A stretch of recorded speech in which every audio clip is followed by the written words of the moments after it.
My mic's working and everything. Welcome to the Normal America Show. Host robnoerr. Don't you love it when things come together?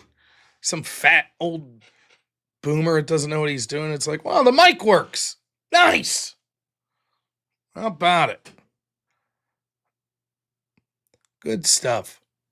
My goodness, what a good night. We got a good night of a show for you. Now, here's the truth. I don't like to talk about this, but between me and you, the few people that are here early, we know this show sucks. It's garbage. Every night the show is just trash. It's bullshit. Play whip songs. Play the little Brian Shapiro song. We know. We know it sucks. But tonight, this is the one good show I'm going to do. So you pick the right night. This is a good one. All those suckers that watch the shows the other nights. Morons. What are they doing? Thank you, Imaginarium. Please keep it safe. We're going to proceed as if I'm not a terrible streamer every other night of the week. I can't wait to get this hate video. I got to work with my editor, Black Elk, and get this hate video up of me and just how fucking horrible I am. It's going to be great. I look for it to be one of my most viewed videos. We need a Panelverse cameo. I don't know that that's a good idea. Don't worry. I'll be able to talk about that stuff in the months to come. But as for right now, probably not the best idea. I had a great day. I hope you did as well. Zygmun's going to sue me for the false promises. How have you been, Zygmun? It's been a minute since I've seen you. I was going to go out to the rally this summer, but unfortunately it coincides with a vacation. Or no, I think it coincides with DebateCon, which is a shame because I always have a great time out at the rally. I used to see Zygmun out there. It's a shame, but life goes on. You'd give me money if you could make Shaprio DIQ jokes. Oh my goodness. You had it. Everybody's having nightmares about Brian Shaprio. Maybe we'll cover a little Shaprio today. Oh, what do you say? Give the fans what they want. Serious political commentary? Fuck that. Who cares?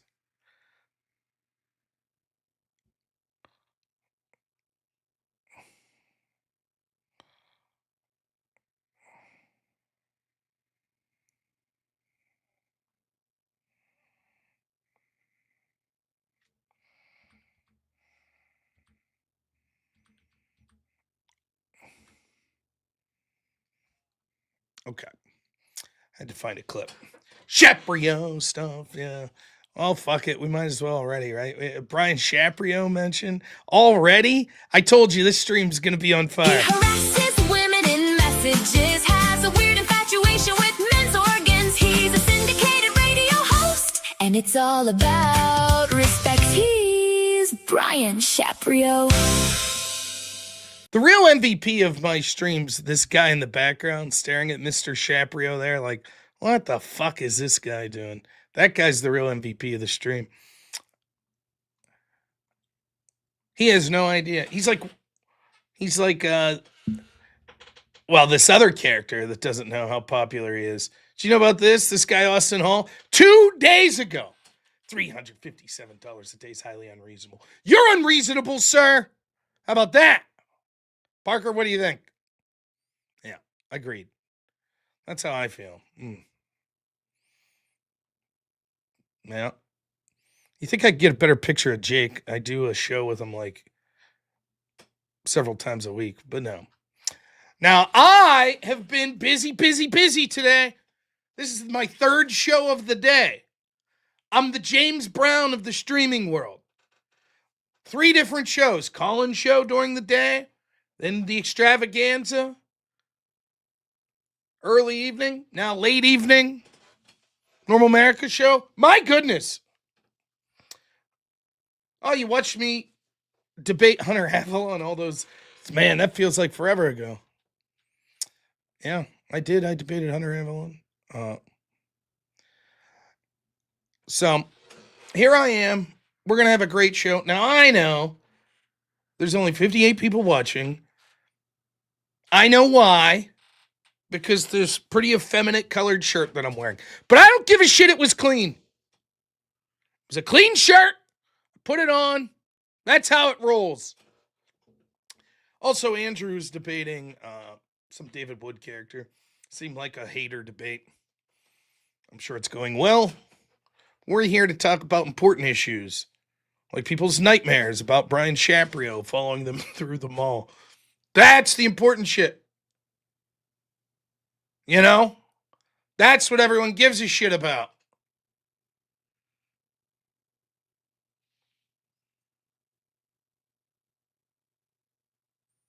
Thanks, VelaQuest. I think I'm more entertaining as well. I was pissing with my wife earlier today before she took Hank into the bedroom, read him a nighttime story. I was like, well, I gotta go work again. She's like, yeah, okay, man, whatever. And I was like, you know what it is? You know why I'm successful? And she's like, why? I was like, because I'm charming. That's why. It's my charm. That's what brings people back. The debate stuff, the commentary. It's the charm. That's really what does it. That's the key. That's the secret ingredient. It's blood red. Well, I'm colorblind. To me, it kind of looks purple, if I'm honest. To do a sub 100 viewer whip stream? No, thanks.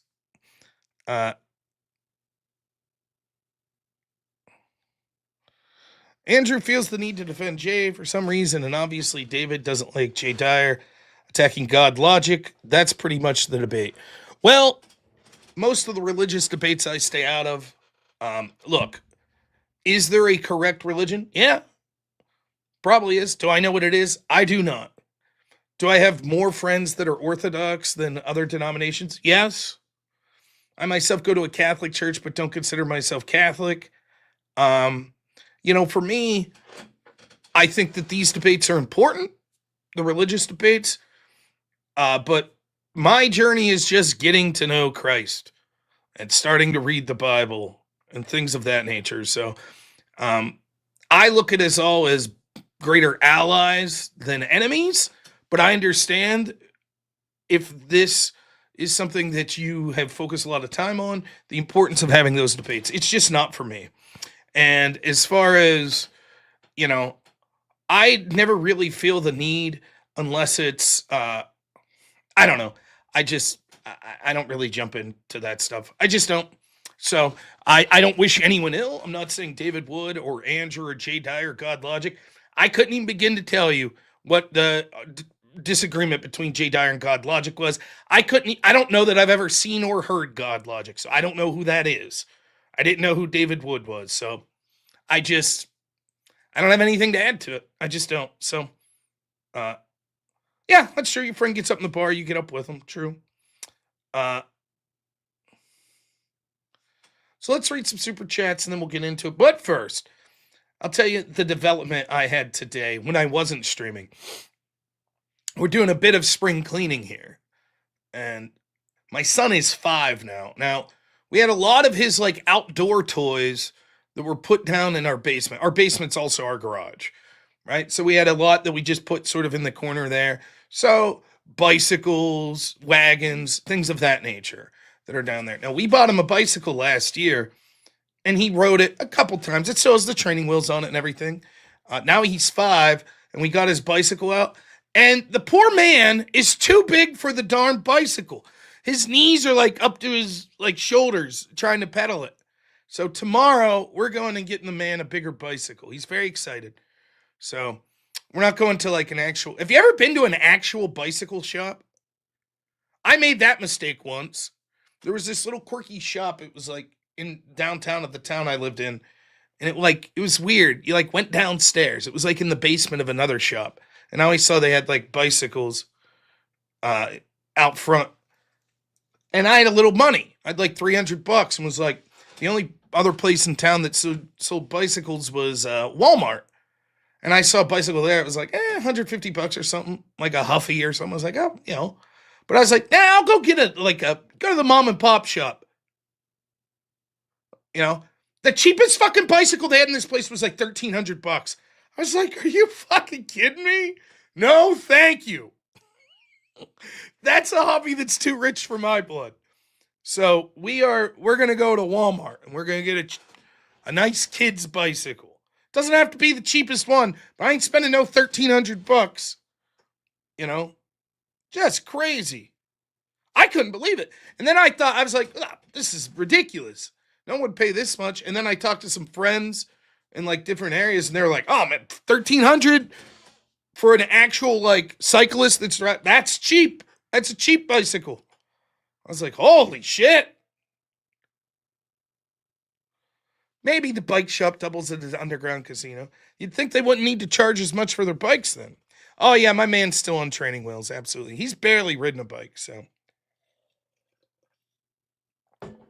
Trumpflation, yeah, that's it. BlackRock, bullshit. You're both wrong. We all know who's responsible. We know who's driving up bicycle prices. Netanyahu personally sent the word out. And now we drive up bicycle prices after Iran attack. Oh, that son of a bitch. Netanyahu. So tired of this man. Just to fuck with us. You know. It's ridiculous. I'm going to have a talk with him.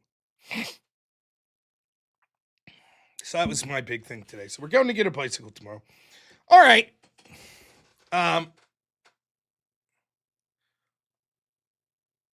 Let's do some super chats and then we're going to get started. Crit! Thanks so much, my friend. $5 says, did you see Charlotte, North Carolina? I tagged you in on X yesterday.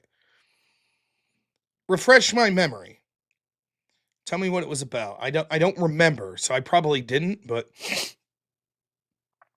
Kato Swiss, thanks for the 5, man. Really appreciate it. Crit then gives 5 and says, thoughts on Fuentes Crowder combo. Nick says border crossings down 99% don't matter because the wall isn't built yet. I didn't watch the full conversation. I saw snippets, and to be honest, that's not fair to get a full judge of what happened. If he said that the wall not being up means he doesn't care about a 99 decrease, and he's wrong. I think that that's a bad way to look at it. On one hand, I understand, which is all of Trump's fixes are temporary. Totally get that. Because Congress hasn't taken action. But how can you blame Trump for that? I mean, you could say Trump should have rallied his base more and focused on domestic issues. Fair enough, right? But what the solution is, vote Democrat to ensure that they overturn those initiatives? I mean, that seems like a bad plan. Again, I think that a lot of people expect everything to be done at the drop of a hat. And I'm not saying Trump couldn't do a lot more. He could. But it's a little naivete. That's like, well, because things weren't done at the drop of the hat like I wanted, I'm going to vote the other party. Beef Sleazy, $20. Thanks, my man. Says, always loved the dynamic with me and Jake Rattlesnake. Thank you. Jake's a great dude. Always sad when Andrew has to fill in for you. You should do a regular show together. We should. Jake and I should do a regular show. Now, a little inside baseball. I have just been a fill-in for the extravaganza, but I think what we're going to do, because Andrew is so busy, is we're going to I'll still be a fill-in, but I'm going to be scheduled to do the show at least once a week, every week. But yeah, it would be, I like doing the shows with Jake as well. I like doing them with Andrew too. It's a different dynamic.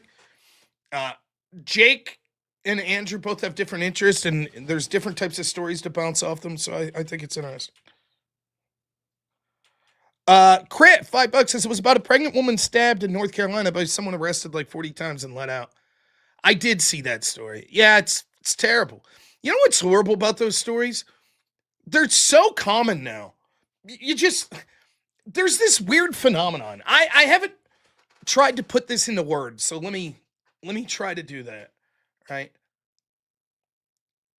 We're in this weird position where awful shit like that will happen so often that it becomes normalized. That you're not even shocked anymore. It's like, in general, left-wing riots. When the right riots one time, everyone's like, oh shit. But the left, if they riot, you're like, yeah, here we go again. That's like these stories now, horrible stories of someone gets stabbed, someone gets lit on fire. I saw the one the other day. Some old man got shoved downstairs and killed. Dude shows up to, like, he'd been arrested how many times, let out. And now it happens so often that you're just like, oh, yeah, which one was that? Oh, the 17th one that happened this year like that. Yeah, I got it. And that's not fair. That's a real woman that was stabbed. That's a real guy that was killed being pushed down this. And to us, they just become just another statistic, just another one in a long line of when the fuck are we going to do something about these career recidivists that are in and out of jail 30, 40 times? When are we going to do something? We're just going to pretend it's racist. Oh, it's your chance of being harmed is very low. So it's insane. We don't have to live like this. We don't. We've just come to accept it. Meanwhile, we see him at Southern Poverty Law Center has to fucking pay white supremacists to pay that's the real problem in the country so the FBI could focus on that.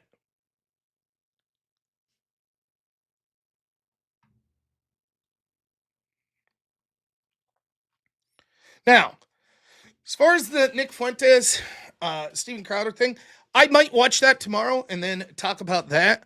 I talked about sort of America First type thing a few days in a row, so I didn't really feel like talking about it much today. So suffice it to say, look, here's what I will say. Whatever you guys think of, I'm a big Steven Crowder fan personally. I like Crowder. I think he's someone who's been plugging away for a long time. He's familiar with the shady world of streaming. He's been doing it forever. He's seen all the backstabbing, all the people coming at him from left, right, wherever. I've always liked Crowder. So, Nick Fuentes, I don't really know. I'm vehemently against his Vote Democrat plan. I know a lot of people in my chat really like him or really hate him. Whatever. But what I will say is this. I think it's cool that Steven Crowder, look, Nick's a fucking poison pill. You take a risk bringing Nick on because of things he said and things his audience does. And kudos to Steven Crowder for having him on. You know, a lot of people just avoid it. So I applaud Steven Crowder. He's like, I don't like Nick's plan here. I'm going to bring him on and let him talk about it. I don't give a shit. The how he talked to his pregnant wife. Look, here's the deal. Like, I show me the person that's married and it hasn't, if you didn't take a snippet out and you wanted to selectively find if things were recorded to make one of those two partners look like an asshole.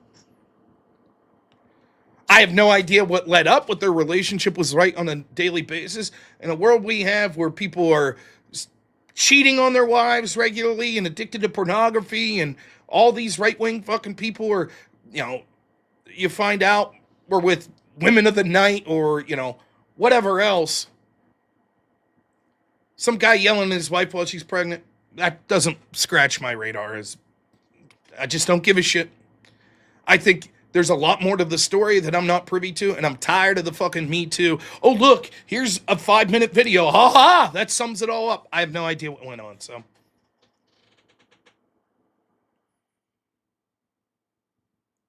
I don't even remember the specific things he said. I literally don't give a shit about it. It's between him and his wife. They're separated. I feel bad for both of them having a marriage that's separated. That's it. I like Steven Crowder. I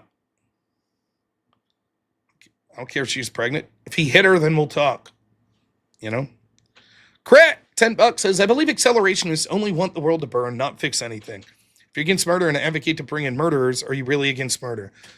I mean, we talked about this last night, not to rehash it, but not only the accelerationist point, but for the purposes of being a content creator, streamer.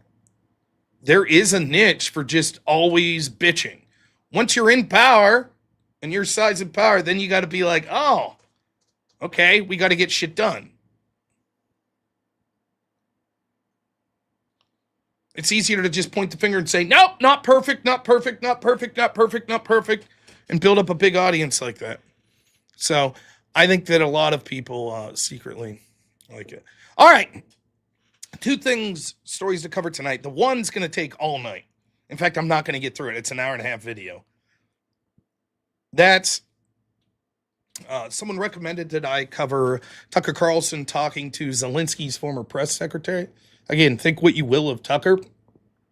I think he does have interesting conversations with people. Like, you might hate Tucker, but when Tucker talks to Putin, when Tucker talks to Ted Cruz, those are usually conversations worthwhile. So that's one. The other is, it's not as long of a story, but we cover a little Brian Shaprio stuff. If you like, we could wait for that, because I don't know if Andrew Wilson's going to raid over here or not. I don't know, but part of that has to do with, it's a very small clip, but it's, if you watch the extravaganza, you heard it. Brian on Destiny's show talking shit on Jake Rattlesnake and Andrew. And I'm going to defend my boy. Not really. It's more about me that I'm going to talk about than Andrew or Jake. But Tucker should interview Brian Shapiro. I'd love to see Tucker interview Ben Shapiro. I think that would be fun. That's right. Syndicated radio host Brian Shapiro. Yeah. That's true.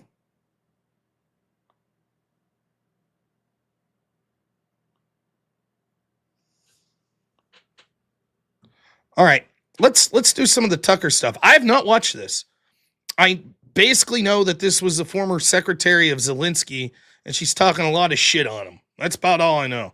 But you can see an hour, 32 minutes. So this is his longtime press secretary, Mendel. I don't know her first name. If you people don't mind, I'm going to watch it at 1.25 speed to speed it up a little. In fact, let's see. We'll start at the beginning, but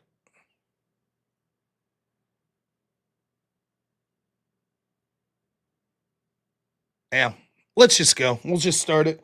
Maybe we'll finish it another day if necessary. Thank you for doing this. I'm amazed. I never thought. Oh, before we start, I'd be remiss if I don't say the following. First off, please consider sending in some super chats. I would appreciate it. Secondly,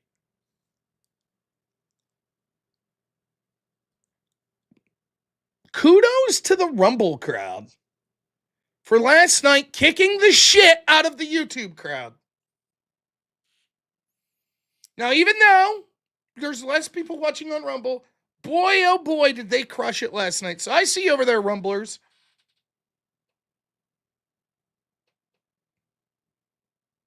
I see you.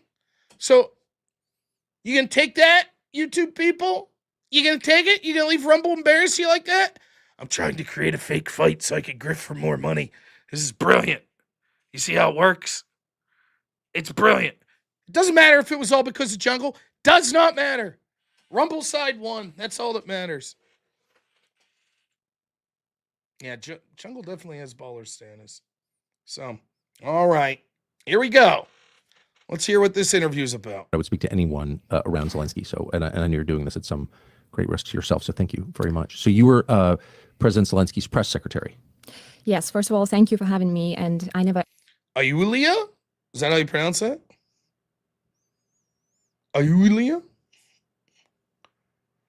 Look, at some point, I'm going to go until at least 11 o'clock. We're going to play this. I'm not going to ask for money until 11 p.m. So it's up to you all. And then after that, I'm going to throw a fit and stamp my feet like a little child. Yulia. Gotcha. All right, here we go. Expected to see myself here talking about my former boss, Volodymyr Zelensky.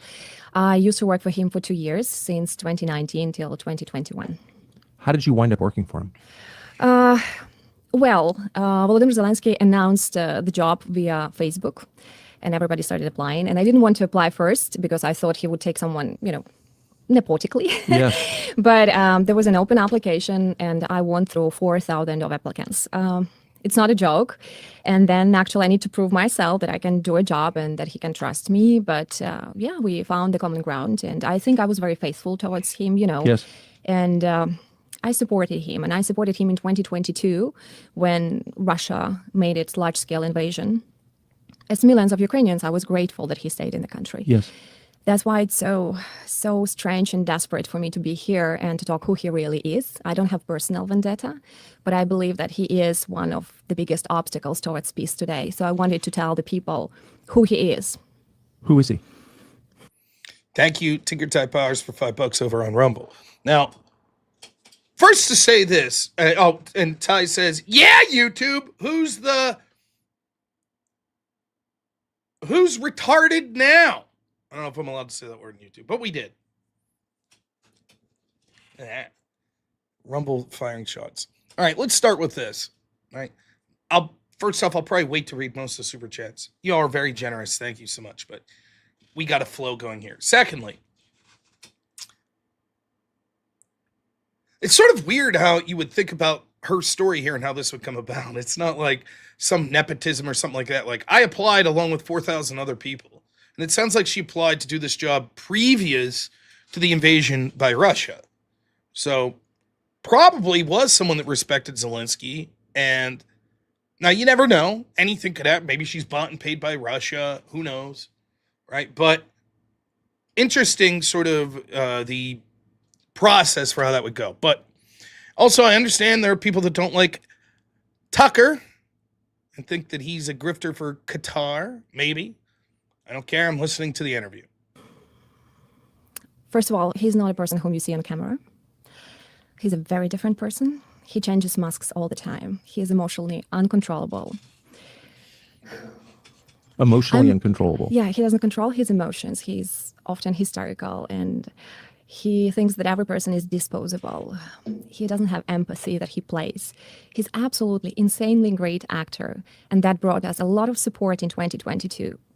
But his acting doesn't have any substance, and everything that he's saying, it's so detached from the reality. Yes. And majority of the things that he's saying, it's either manipulation, or it's a fact that is being taken from the context, or it's pure lies.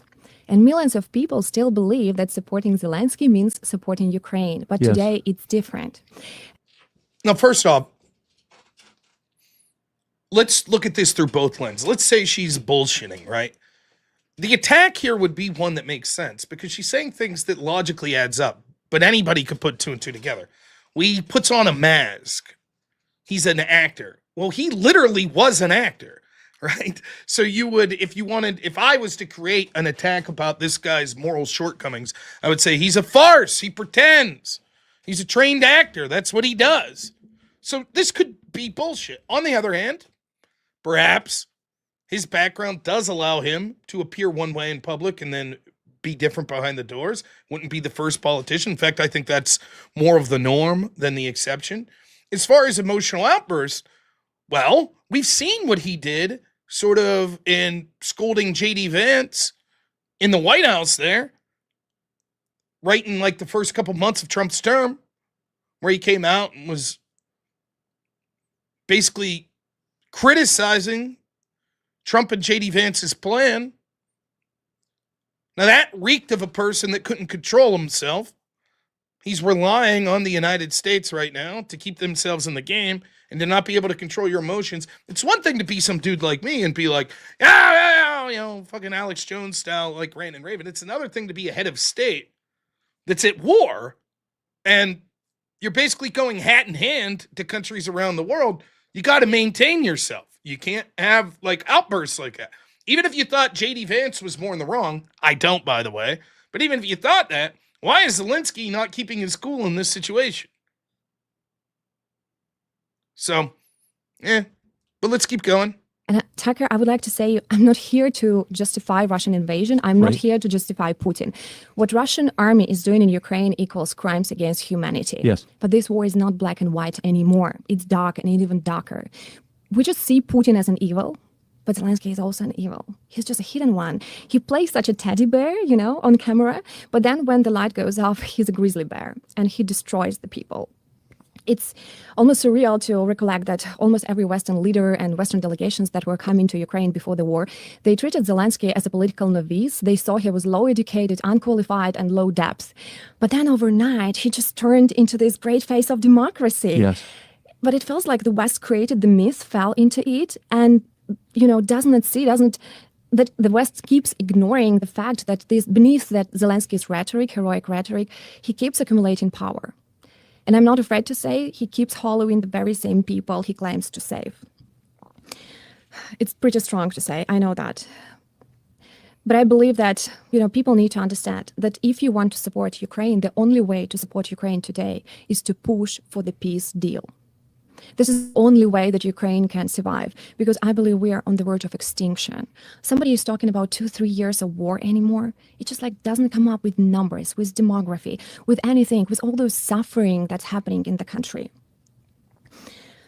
Tell me, no, thank you. Thank you for saying that. I Look, I don't know. I'm trying to use my bullshit detector to see, is she just like someone who was upset about what she saw and she's here? She sounds professional speaking, right? But maybe that's not surprising, given that she's been with all of these, as a secretary, whatever, she would have been in communication with powerful people, and probably part of the job is knowing how to speak well. As far as her claim, we'll get to, I'll tell you more of my story on OnlyFans. We'll get to sort of specifics, very light on specifics right now, just generalization. So nothing really to speak on, except I will say this. It has been my position that it is not a moral position to fund the people of Ukraine to go into a meat grinder and lose hundreds of thousands or millions of their young men just so we could fight them over there so we don't fight them over here. I don't find that to be a moral argument. If you want to make a practical argument, how that's somehow beneficial to the United States, fine. But the people that are sending these men to the meat grinder in the European Union and the halls of Washington, sending these dollars over, they don't give a fuck. They don't care about these people. And all the people on social media that were putting the Ukraine flags in their bio, they don't give a shit. They're on to the next thing. How many of them still talk about Ukraine, by the way? A handful. But they're puppets. Whatever way the wind blows, that's the way their masters say, okay, now focus on this. Coney 2012, right? All right, let's hope she has more specifics. Obviously, it's the start of the conversation, so we'll see. agree. I'm not Ukrainian, but I don't understand the point of this. I mean, I have many questions about how and why it started, but what's beyond question is Ukraine as a nation is being eliminated. That's obvious to me. Biggest country in Europe, so it's a big deal. Since you mentioned numbers, how many people live in Ukraine? So when you started working for Zelensky, you worked for the government of Ukraine in 2019. How many Ukrainians were there in Ukraine? So officially, Ukraine is the country of 42 million people. But we had the last census, I think, in 2000 or 2001, and we did not manage to organize another one. So when I was working for the government, government officials, including Zelensky, were telling the numbers that they believed there are 37 millions of Ukrainians in the country. Now, with around 10 plus million of Ukrainians turning into refugees, going to the West, some stay in occupation, Eastern countries, and even some in Russia. Perhaps there are around 25 million Ukrainians in the country. And the worst thing is that. So let's do the math. Let's accept this at face value. There were 37 million when she was working with Zelensky before the invasion. Now there's 25 million left. She says 10 million have fled as refugees. That, if I'm just doing the math there, it sounds like she's implying 2 million dead Ukrainians. Now, I don't know what the official numbers that are cited by the UN or the US government or the Ukrainian government. Does anyone have an idea? I don't know. But if that's remotely true, that they've gone from 37 million down to 25 million, that's astounding. To lose, what's that, 35% of your population? Whether it be dead or fled, that's horrific. But let's keep going. 11 million of them are retired people. And these retired people live for the pensions from $75 to $180 to $200 per month.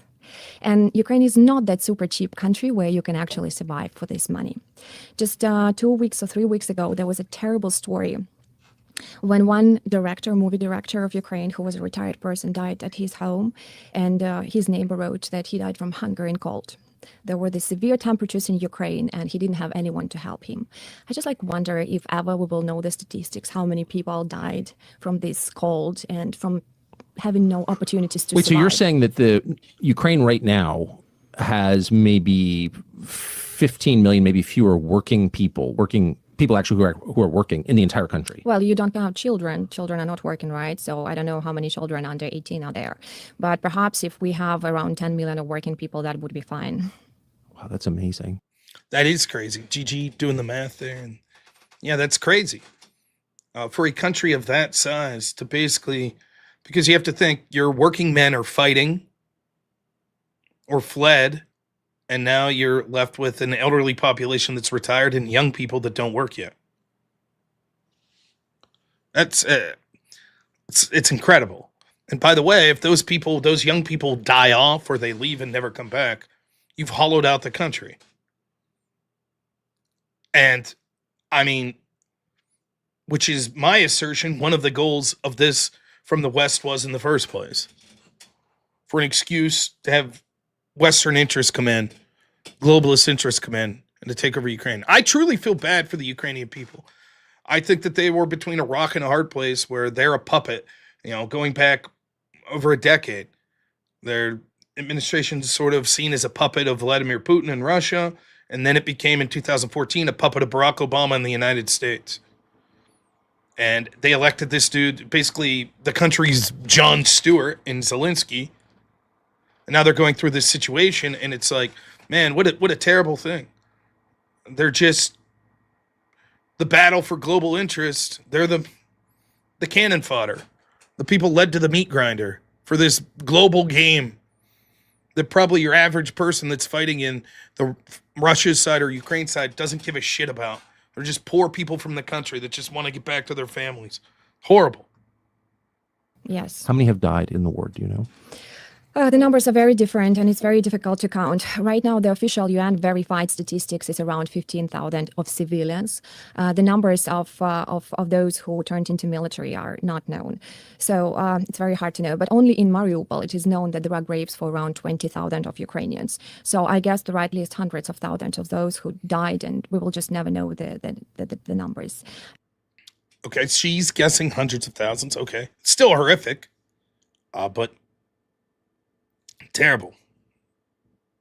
I'm sorry, it's so painful to talk about. It's absolutely awful. But I'm wondering why, my government, which has funded a lot of this war, why we can't get a straight answer from the U.S. government, from the Ukrainian government, the Russian government. I mean, no one seems to have an interest in finding out the real number of dead. Yes, well, it's very difficult to do because how do you do this in occupation, right? There is no any relation with that side that would allow to learn this information, and the other side, Yes. which is Russian side, obviously is interested in hiding the numbers, right? Yes. I don't believe in verified numbers, and obviously. Look, many people who are military now, they used to be just ordinary civilians, right? Engineers, IT guys, journalists working their everyday life, and then they turned into military. So, of course, they are soldiers, but they're also people, right? And they are dying. And there are a lot of these things I've heard from the front lines when a person was killed and the body is brought and he has a bullet in his head. And the government officials, local officials just don't want to put him as a dead from the front line. So they say he died from a heart attack, for instance. Yeah, it's war. And I think it was happening in every war. Yes. It's just like, I think we will never know the true number, but there are so many people who are suffering there. And, I told you this terrible story about retired people and that they leave for such absolutely outrageously low pensions. Just when I talk about Zelensky, I'm an insider. I talk to so many people who used to work for him, or even those people who work for him. And to be clear, I believe that he stands behind many schemes of money laundering. And one of the stories is that I have a friend who was shortlisted for the position of the Ministry of Social Policies during the large-scale invasion. And he was called, and he said that he was one of 5 candidates. And he would be interviewed by Zelensky and Mr. Yermak, then chief of staff of President Zelensky. And he was told that during the interview, he would need to come up with the schemes of money laundering so that they are financed from the Ministry of Social Policy. And Ministry of Social Policy is the ministry that is responsible for pensions. So when we're talking about those poor pensioners, and knowing the fact that Zelensky himself approves the schemes of money laundering, I mean, is he guilty? I want your audience to respond to that, okay? I mean, anecdotal story, I don't see proof of it. Okay, though. Yermak, I believe, has been accused credibly of money laundering. I'm not so sure if he was charged or not. I think he was let go, and there were accusations of that strongly. I mean, you hear stories of these oligarchs in Ukraine that are driving around in sports cars, going on fancy vacations, seem to be getting the money somewhere. There is no doubt in my mind that anytime there's a situation like that, not just politicians in the country, such as in Ukraine in this point, but the countries that are funding that money, that there's money going into a black hole that's kicking back to a lot of these politicians. There's no doubt in my mind. And the fact that our government and European governments have just admitted, like, yeah, we've lost sort of focus of where some of this money went, not to mention weapons that we're sending over there that's not being audited correctly. I'm telling you, I predict, mark it down, 10 years from now, we'll be hearing about terrorist groups in Ukraine that somehow have these military-grade weapons. Mm-hmm. Do you understand the desperation of mine? Well, here's a pretty awful statistic. Over 85% of the so-called grass-fed and good fair Ukraine rightful or bad. Start your free month. Good writing assume that Ukraine is corrupt and has been for a long time, and that the Zelensky regime is especially corrupt. I think Americans believe that, but there's almost no evidence that has come out in the American press. The American media has not written very much about his corruption. Why do you think that is? I saw good pieces about corruption, but you're right that there are not too many of them. It's Yes. very hard, first of all, to prove it. But I think there was also some kind of agreement, not official one, right? Unofficial agreement that we all need to support Zelensky because this means to support Ukraine. We're all united, to support Ukraine, but Zelensky abused this unity. He abused our belief in democracy. He abused our fight. He abused our sacrifice, Ukrainian sacrifice, and what the Europeans and Americans were doing for us. He abused actually the trust of so many people. I believe that, millions who still support Zelensky, they were, looking for some great guy in politics. They Yes. wanted to believe that there is someone, Churchill or whatever, a Exactly. historic guy who would really do something good for the people. And Zelensky is amazing actor. He's going to give you what you want. Exactly. And that's what's happening. He still plays on camera this great guy. But believe me, behind the camera, he's very different. I was working for 2 years. For 2 years. Are you're saying this woman's a vile traitor? Is that the argument? Maybe. It doesn't sound like she's pro-Russian, though. This is what you would say, I guess. You're not going to come out and say, by the way, I think Russia's doing a good job. You're not going to say that. Oh, there we have it. Yes.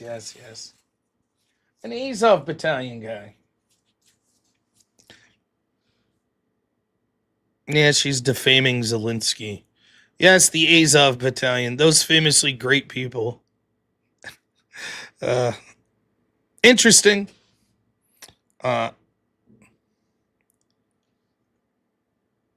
You're saying she's defaming. Do you have any evidence?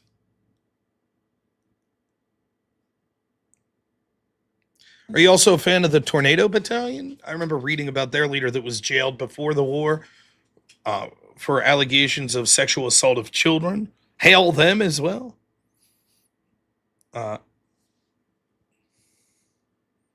This guy was repeating 2 phrases, which are very vocal about him. One of them, he was saying, Ukraine is not ready for democracy. And this is a quote. Another quote was, dictatorship is an order. So how on earth a person who believes that Ukraine is not ready for democracy and that dictatorship is an order actually can be the face of democracy? Someone who's canceled elections, who's not actually elected president, I couldn't agree more. So what... Now, in fairness, I'll say this. The idea of the canceling elections, I get it.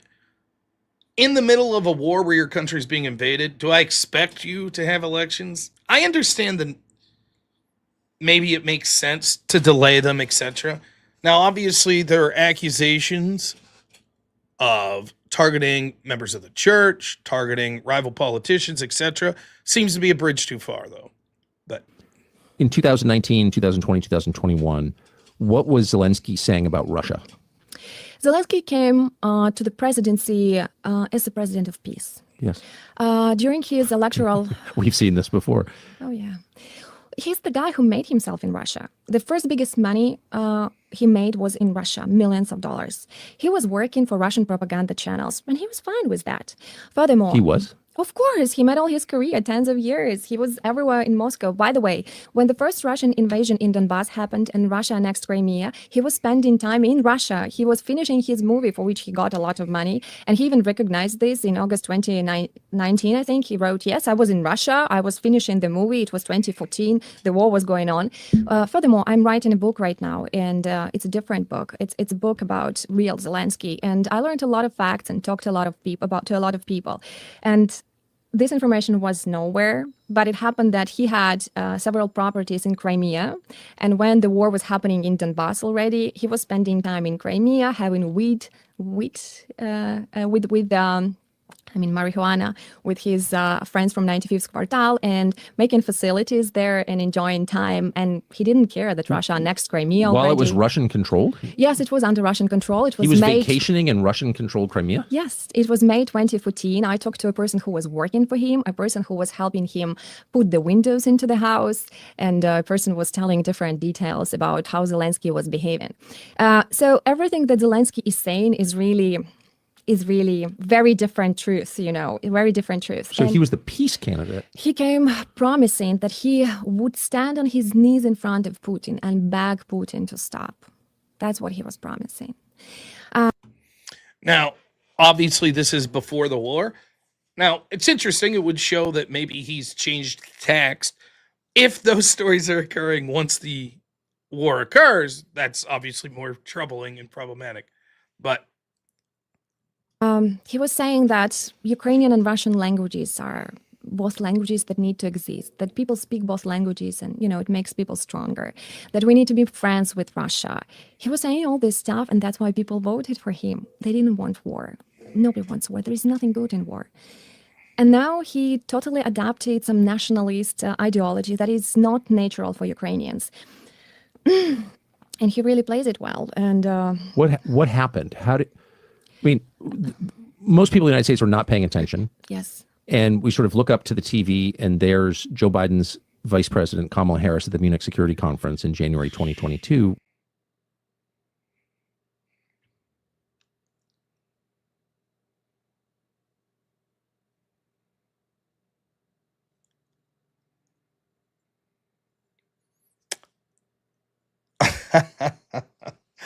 Well, I guess we're not covering that. Let's hope.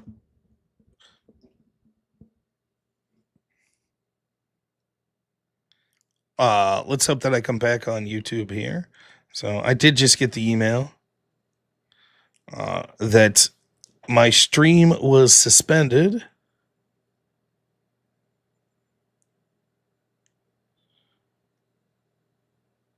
On YouTube.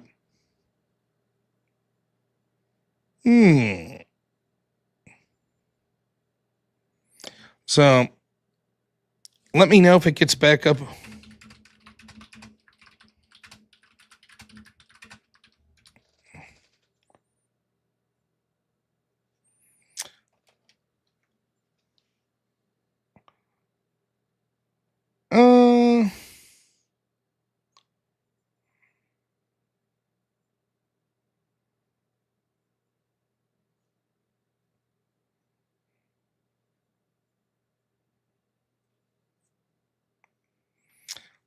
All right. I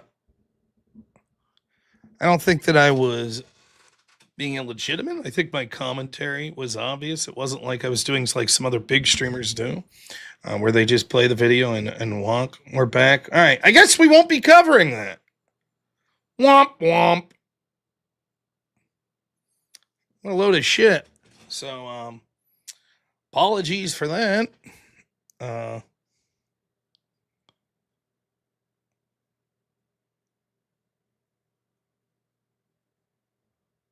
So I guess we'll just talk in broad general strokes. Obviously, that was the plan for tonight, to go into that. I believe that later she gets into more of the allegations of drug use, etc., corruption, exactly what's going on with the conflict. But I thought it was interesting and a change of pace for what we normally have been covering here recently. But unfortunate. That's how she goes sometimes.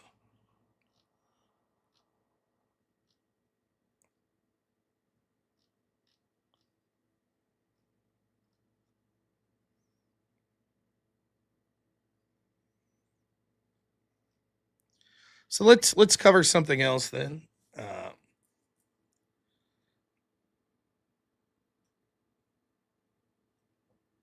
did any of my mods ban the Azov Battalion guy? I hope not. Uh,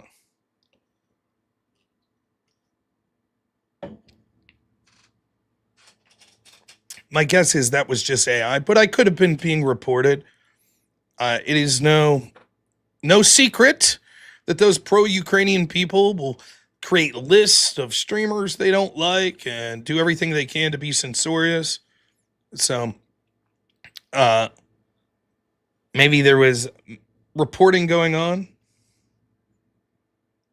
but more than likely it was just AI. Anyways, let's read some super chats while we regroup here. Naughty Germ, $5. Thank you, man. Mucho appreciated. Always, sir. David Moore, $20 says, checking in with my favorite pundit. Thank you. Really appreciate it, man. And Bobby C, $5 says, it's going to be Operation Gladio Fallout over again. Yeah. And then Empty Alex over on Rumble, $5 says, I was going to go tune into YouTube, but then I remembered I don't lay down with other men. YouTube really putting the hammers to me there. What can you do? So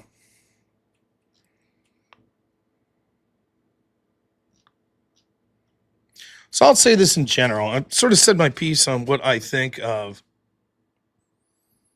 the conflict in Ukraine. Isn't it amazing how little importance it seems now? Where are all the people that screamed about it being the most important issue? And there's a handful of people like the Azov Battalion guy that are there. But where are all they? It was the biggest story in the world. Isn't it amazing how these things happen? Russiagate, biggest story in the world. January 6th, biggest story in the world.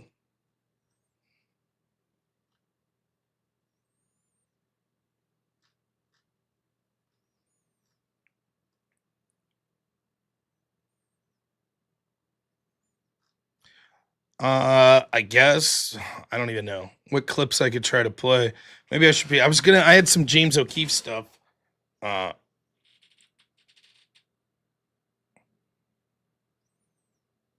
maybe I will, I'll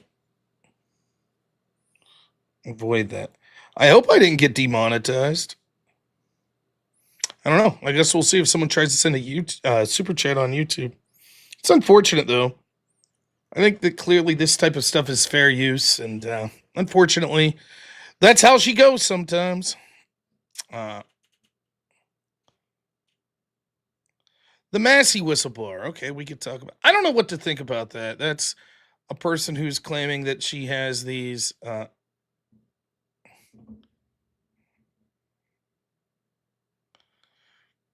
Was having an affair with Thomas Massey, and he was very controlling. I just saw the broad strokes of it. One of the things I think's interesting is it seems like someone at X. Oh, there we go. I convinced Naughty Germ to. Dang, I'm glad I'm not demonetized. Thank you, Naughty Germ, for the $5. Let's check 1 2 1 2. Doesn't it seem like I'm not even the biggest Thomas Massey hater? I'm not. There's a lot I like about him, or kind of did. But doesn't it seem like a lot of critical posts of Thomas Massey are immediately getting flagged on X, like community noted, like real fast? Like real fast. Well, this is just speculation. I mean, yeah. Yeah, the allegation is that Massey offered her money to be quiet. I heard as much as $60,000. And now she's speaking out because sort of she decided she doesn't want the money. Imaginarium. $2 to say show me. No, thank you. But thank you. And then Zach Gelpy, $5. Thank you, says test. Thank you. Look, all the more reason to follow me in a place like Rumble. You don't have sort of those issues as often. Now a little gun shy on what I could play here.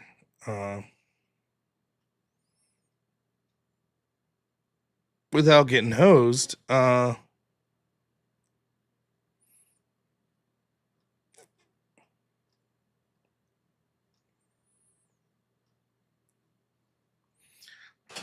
what do you want to talk about? Just play whip songs. We know they're safe.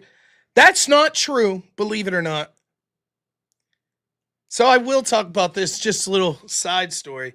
Did you know there are 2 whip songs when I play, the video gets demonetized. There's the original whip song. But do you want to know what the other one is? It's the 1950s rock whip song. When I play that song, and I've challenged it, every time I play that song,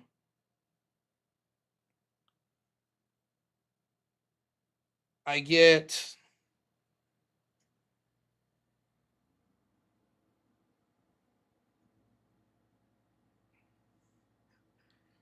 copyrighted content has been detected in your video. Life begins at 4 o'clock. Owned by Sony Music. It's the melody and or lyrics.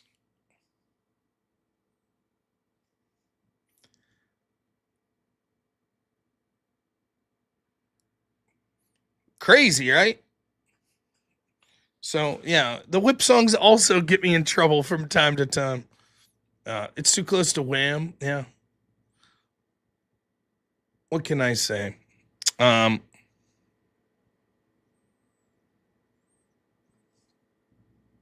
Sort of a fucking bummer. Look how fast MAGA jumps on the Me Too bandwagon even after what accused Trump of embarrassing to watch. Not a comment without validity. I think that if you're going to be principled, and I try to not accept these allegations until I see more proof, even if it's against Joe Biden or Democrats. Eric Swalwell. It's just too easy. So, if you don't like Massey, fine. But I would not allow it to influence me until more evidence comes out, these allegations against Thomas Massey by this woman. Would it really be the first time that a woman just flat out made some bullshit up? And then by the time the election's over, oh, well, we never hear from her again. So,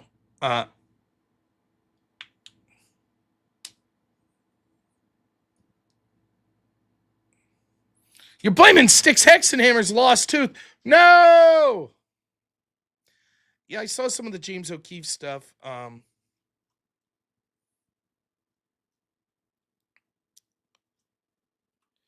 I think O'Keefe, I don't know. I don't want to play any tonight because I feel like I'm on YouTube's radar tonight.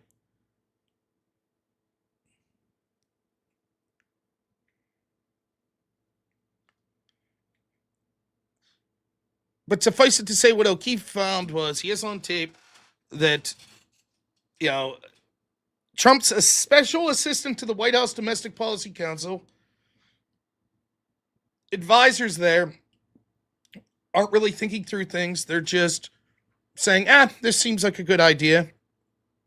And they hate Trump and say they want to get rid of him.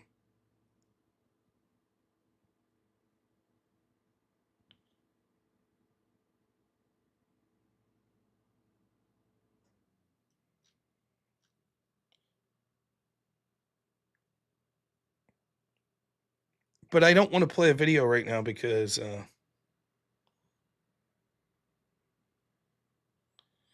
yeah, I saw that. Oh, and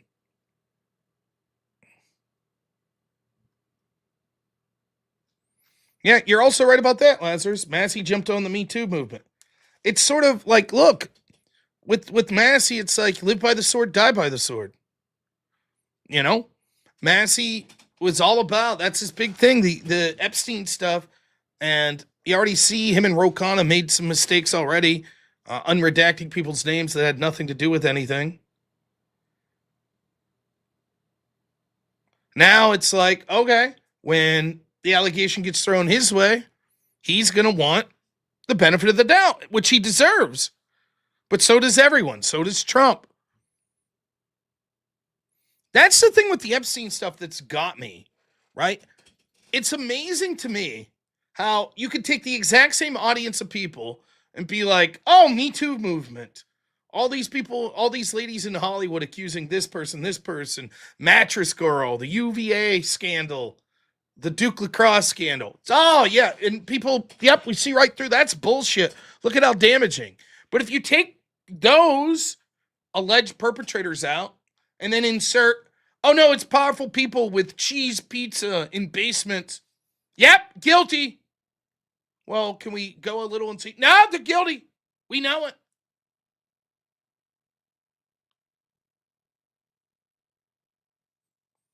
Christopher Scott, thanks so much, man. $5 says a little bit behind the stream, but the same thing happened to Jim Bob.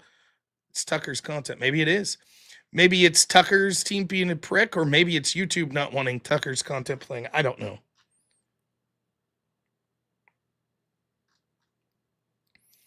My take on the Epstein thing. Look, first off, the way it was handled originally, first off, let's just start with this. Epstein stuff, you say? You're right, whoever you are that's worried about this is the only issue that ever matters, and my entire show should be in perpetuity, me talking about Trump and Jeffrey Epstein. So if what you could do is replay this 1 minute over and over again, you can see me say Trump's really bad for how he's handling the Epstein thing, and we should criticize him with every waking breath that we ever have. Don't worry about feeding your family. Don't worry about supporting them. Don't worry about taking care of yourself whatsoever. All that matters is Trump Epstein. So you join me in saying Trump Epstein. Trump Epstein, Trump Epstein, Trump Epstein, Trump Epstein, Trump Epstein, Trump Epstein. There you go. That's 55 seconds. The minute will be complete here soon. Please put that in replay for the rest of the show. Thank you. There you go. That's, but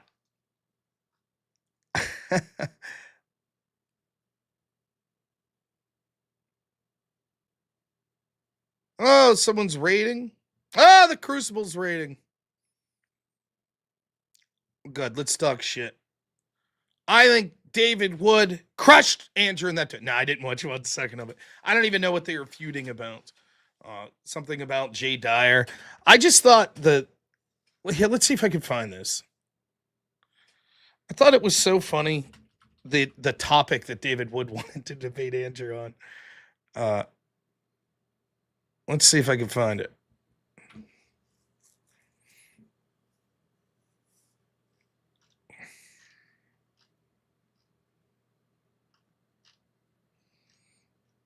Mm-hmm.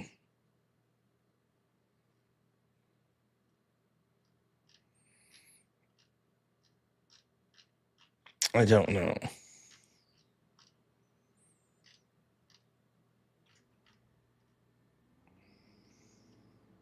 Maybe I should look on Andrews.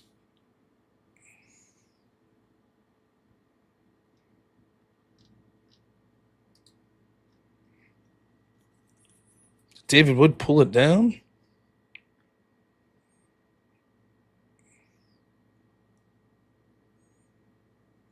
Let's see. It's very funny, though. Like, the proposed topic I found to be quite silly. It's like, what?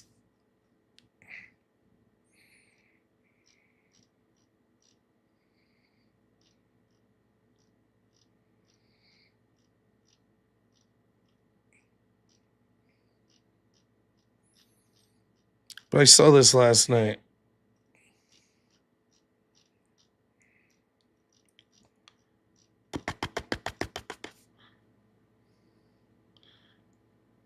Here we go. This is the topic, apparently, that they were debating. Should Orthodox Christians support the lies of the Dawagandists who promote violence against Christians and threaten to rape women? It reminds me of when I did collegiate debate, there was this story. We had this fucking team was hilarious. They were like below me, so I would help them out.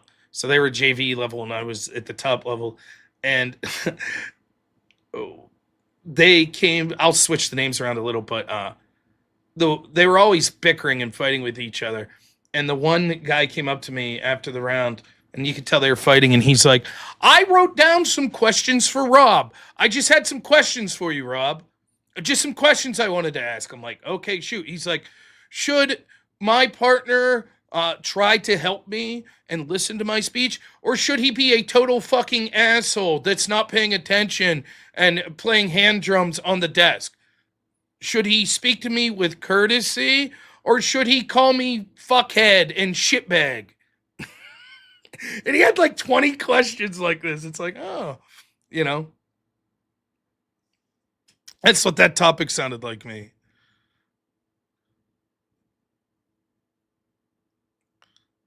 Like when you're including in the topic the term lies, that's sort of begging the question a little. Well, the topic's already said they're lies, so you can't question it.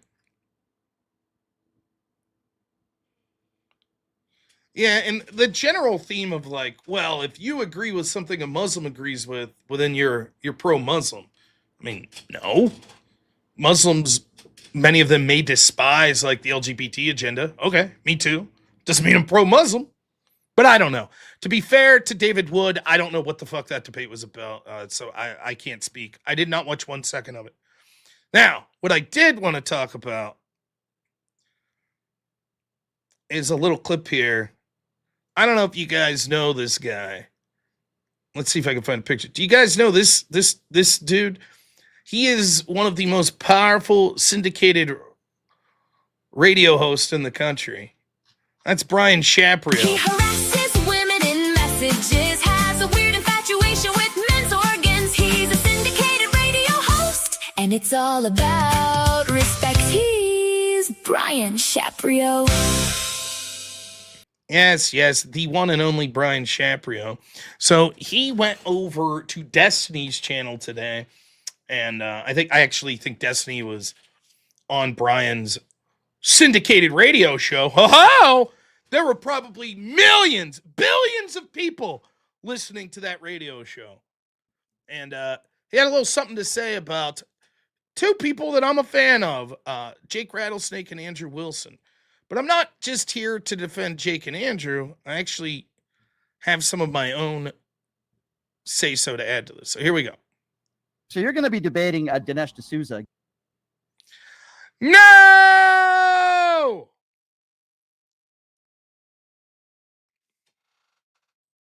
Well, piss. Wait a minute. I might have a backup plan. Give me a second.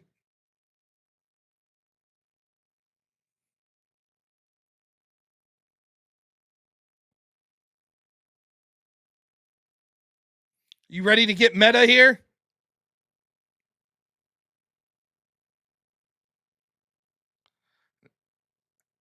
I happen to sometimes do a little show on Rumble called The Extravaganza, and we actually analyze this clip. Now watch me. The ultimate would be if I get a fucking... YouTube already fucked with me for trying to play a Tucker Carlson clip. Can you imagine if YouTube fucks me over for playing a Extravaganza clip where I'm the host? Let's try it out. Stumbled on it.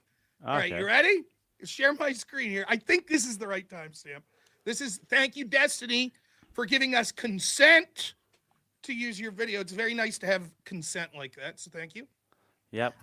So you're going to be debating Dinesh D'Souza again, right, at DebateCon. And I was asked to debate, well, I call him Jake Rattlecuck because he's a cuck for the Wilsons, and I just think he's absolutely pathetic. Whoa! Jake Rattlecuck. Woo! That's a fucking zinger, boys. Watch out. Watch out, man. Whew. I don't know how Jake's going to come back from that. All right. And I said, listen, I'm happy to Jeez, debate that was a real on knee any slap current off. issues, the war in Iran, the economy. What does he want to debate me on? Feminism. And I'm like, what is wrong with these people? Like he's just, and you get this a lot, right? And I saw the going back and forth. I think it was like maybe a week ago with Andrew Wilson, where he's trying to get you to debate him. And I'm trying to think. You're a live streamer. You're one of the biggest live streamers. I love, like, Brian's got this, like, this guy Jake, and you, Destiny, you're the greatest. You're huge. You're awesome. And I'm like you. You're dealing with the same thing with Andrew. Yeah, good job, dude. Streamers around. You work hard. You stream literally like every day. I don't know how you do it. And these guys, all they do is they try to goat people like you and me into debating them. And that's like their whole life, is that we just want to win the debate. We don't care about if what we say is true or false. We just want to win the debate. All right. That's the clip. Now, Destiny then goes on and is like, I sort of answer this. Now, as I said in the extravaganza, but I want to expound upon this. Two things ironic about this. First, Brian Shaprio's entire business model is fucking talking about other people he's talked to. He's desperate to have conversations with people, whether it be debates or whatever. Michael Knowles knows me. Jack Posobiec knows me. I don't know if you knew that. Jack Posobiec, Michael Knowles. It's called respect. Tim Pool, I've been on Tim Pool. I've talked to RFK. It's a little thing called respect. That's number one, right? Number two, this idea of they just want to debate to win debates. I mean, that's a silly way of saying you get your ass kicked all the time, number one. Secondly, Destiny's a dude that you can't have any conversation with. He has to, pull teeth to get any broad concession. Hey, remember when Republicans won in 2024? Well, define win. What does that mean? What, 2024? That's Destiny. You might complain about me or Andrew or something being debate pros, but the idea that somehow Destiny, who by any objective metric is just as bad as not worse, is laughable. Now, the thrust of what he's saying here is, this is what Destiny and Brian are going to say here. All these right-wingers, they want to debate us about a bunch of nonsense shit. They want to talk about culture war stuff. They want to talk about things like feminism. But they're afraid to debate us on Trump's policies. All right, two things to say about that. First, I love how these people are running from culture war shit, right? As if these motherfuckers weren't on the side that shoved this shit down our throat for decades. Shoved it down our throat. And finally, when we're enough... By the way, this is what they do with everything. Everything, this is what they do. Same shit they did with free speech. Oh, Twitter files, whatever, you're being censored. Oh, well. Then as soon as there's a suggestion that the tables are turned, oh my goodness, this is the worst ever. Lawfare against Trump. Sorry, dude. Then when their people are being investigated, this is authoritarianism, gerrymandering, ignoring court orders. You can go down the fucking list. But the culture war one might be the funniest. The gaslighting of the whole thing. I remember at the height of Black Lives Matter after the George Floyd shit, you couldn't turn on a video game that was connected to the internet without the fucking studio giving you some BLM message. The shit's everywhere. Can people push it too far and the pendulum swing too far? Sure. But I'm not going to listen to these fuckheads who want to bury what their side was pushing for years.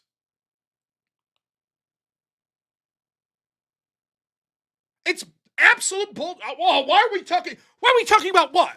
The bullshit that you guys advocated for? Now it's stupid. When they're on the offense, it's the most important thing in the world. Now when people are waking up like, this shit's bullshit, they're like, why are we even talking about this? Why are we even talking about that?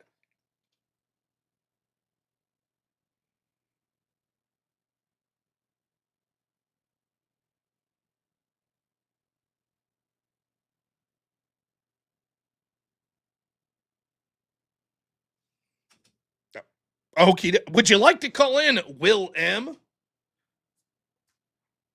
Rob, I've been watching Judge Napolitano for years and watching him and Jimmy Dore when they had less than a few hundred live viewers. They aren't afraid to speak the truth. That's your problem, coward. Later. Yeah, bro. See ya. I guess Jew? What if I did this? You ready?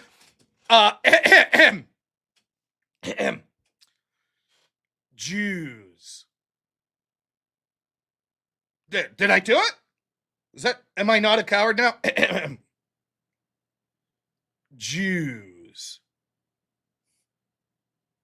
Now I'm good? Now I'm speaking the truth? See ya, dude. We'll miss you. Have fun watching Judge Napolitano. Anyways. Quiet, Abe. Feel free, Will, if you're still there and you want to call in. Where was I before I was rudely Netanyahu forced me to defend him? And so then there's the second portion of this, which is this idea of, well, people like Jake Rattlesnake and Andrew, they won't defend Trump's policies. First off, Andrew's debating Dinesh D'Souza at that very event on sort of Christian Zionism, which is the big news story that everyone's criticizing Trump about. He just debated Owen Schroyer on defending the Trump administration and policies. Jake Rattlesnake's an Australian. He has a surface level understanding of the policies of Trump, but he's more talking about the broad issues that he sees also affecting Australia. So Jake's like, I could debate something like immigration, mass migration to the West, feminism. No, you have to debate these specific Trump policies. But that's fine. If Jake doesn't want to debate them, fine. I'll debate them. But they don't want to debate me. I wonder why. That's the fucking truth. The truth is, Destiny knows I debate him on this shit. So's Brian Shaprio. They don't want the debate.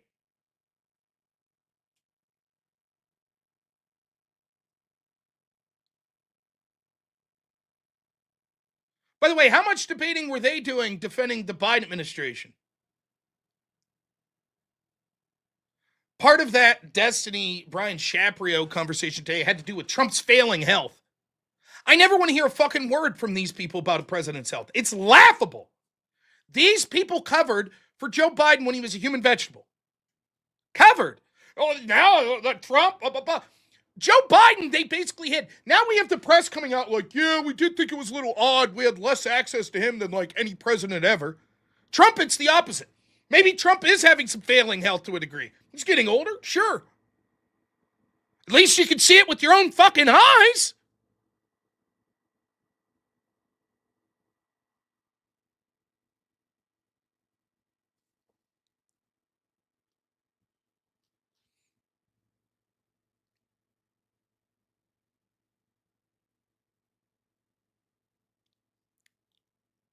For Brian Shaprio to talk about, they're unwilling to debate me on Trump policies, blah, blah, blah.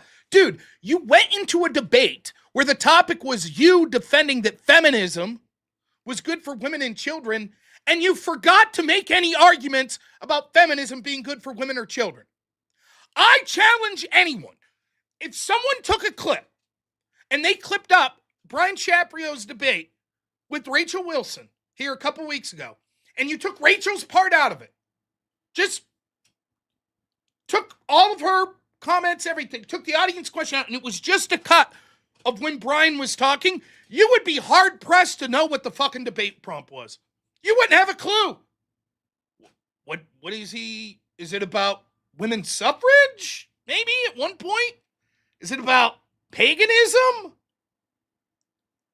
You wouldn't know. So that guy having the gall to be like, oh, people are afraid to debate me on a specific topic. Fuck you, man. You can't even debate the topics put in front of you.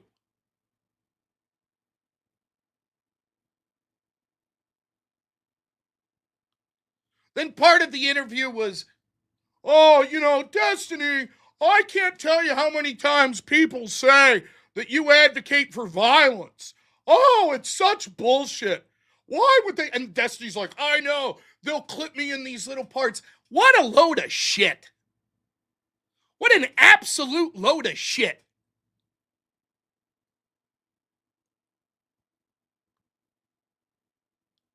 I personally debated Destiny and heard the whole context of what he was saying. Destiny's own moderator called into his show a month ago and was like, your audience is getting real school shooter vibes. We got to tone down the rhetoric.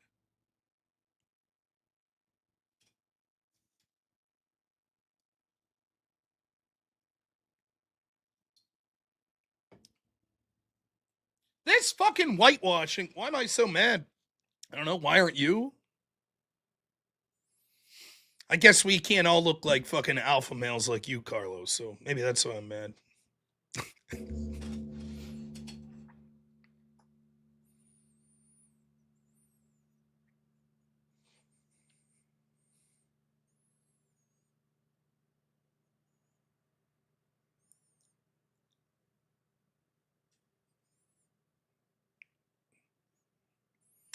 Boop, boop, boop, boom.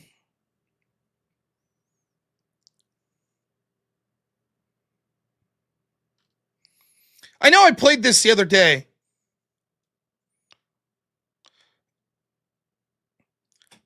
It's only 6.5 minutes. This is just some of the receipts. That's fine, Carlos. Man, you look familiar to me. You look like probably someone I drank with in college or something in my brain cell. Anyways, who gives a shit about that?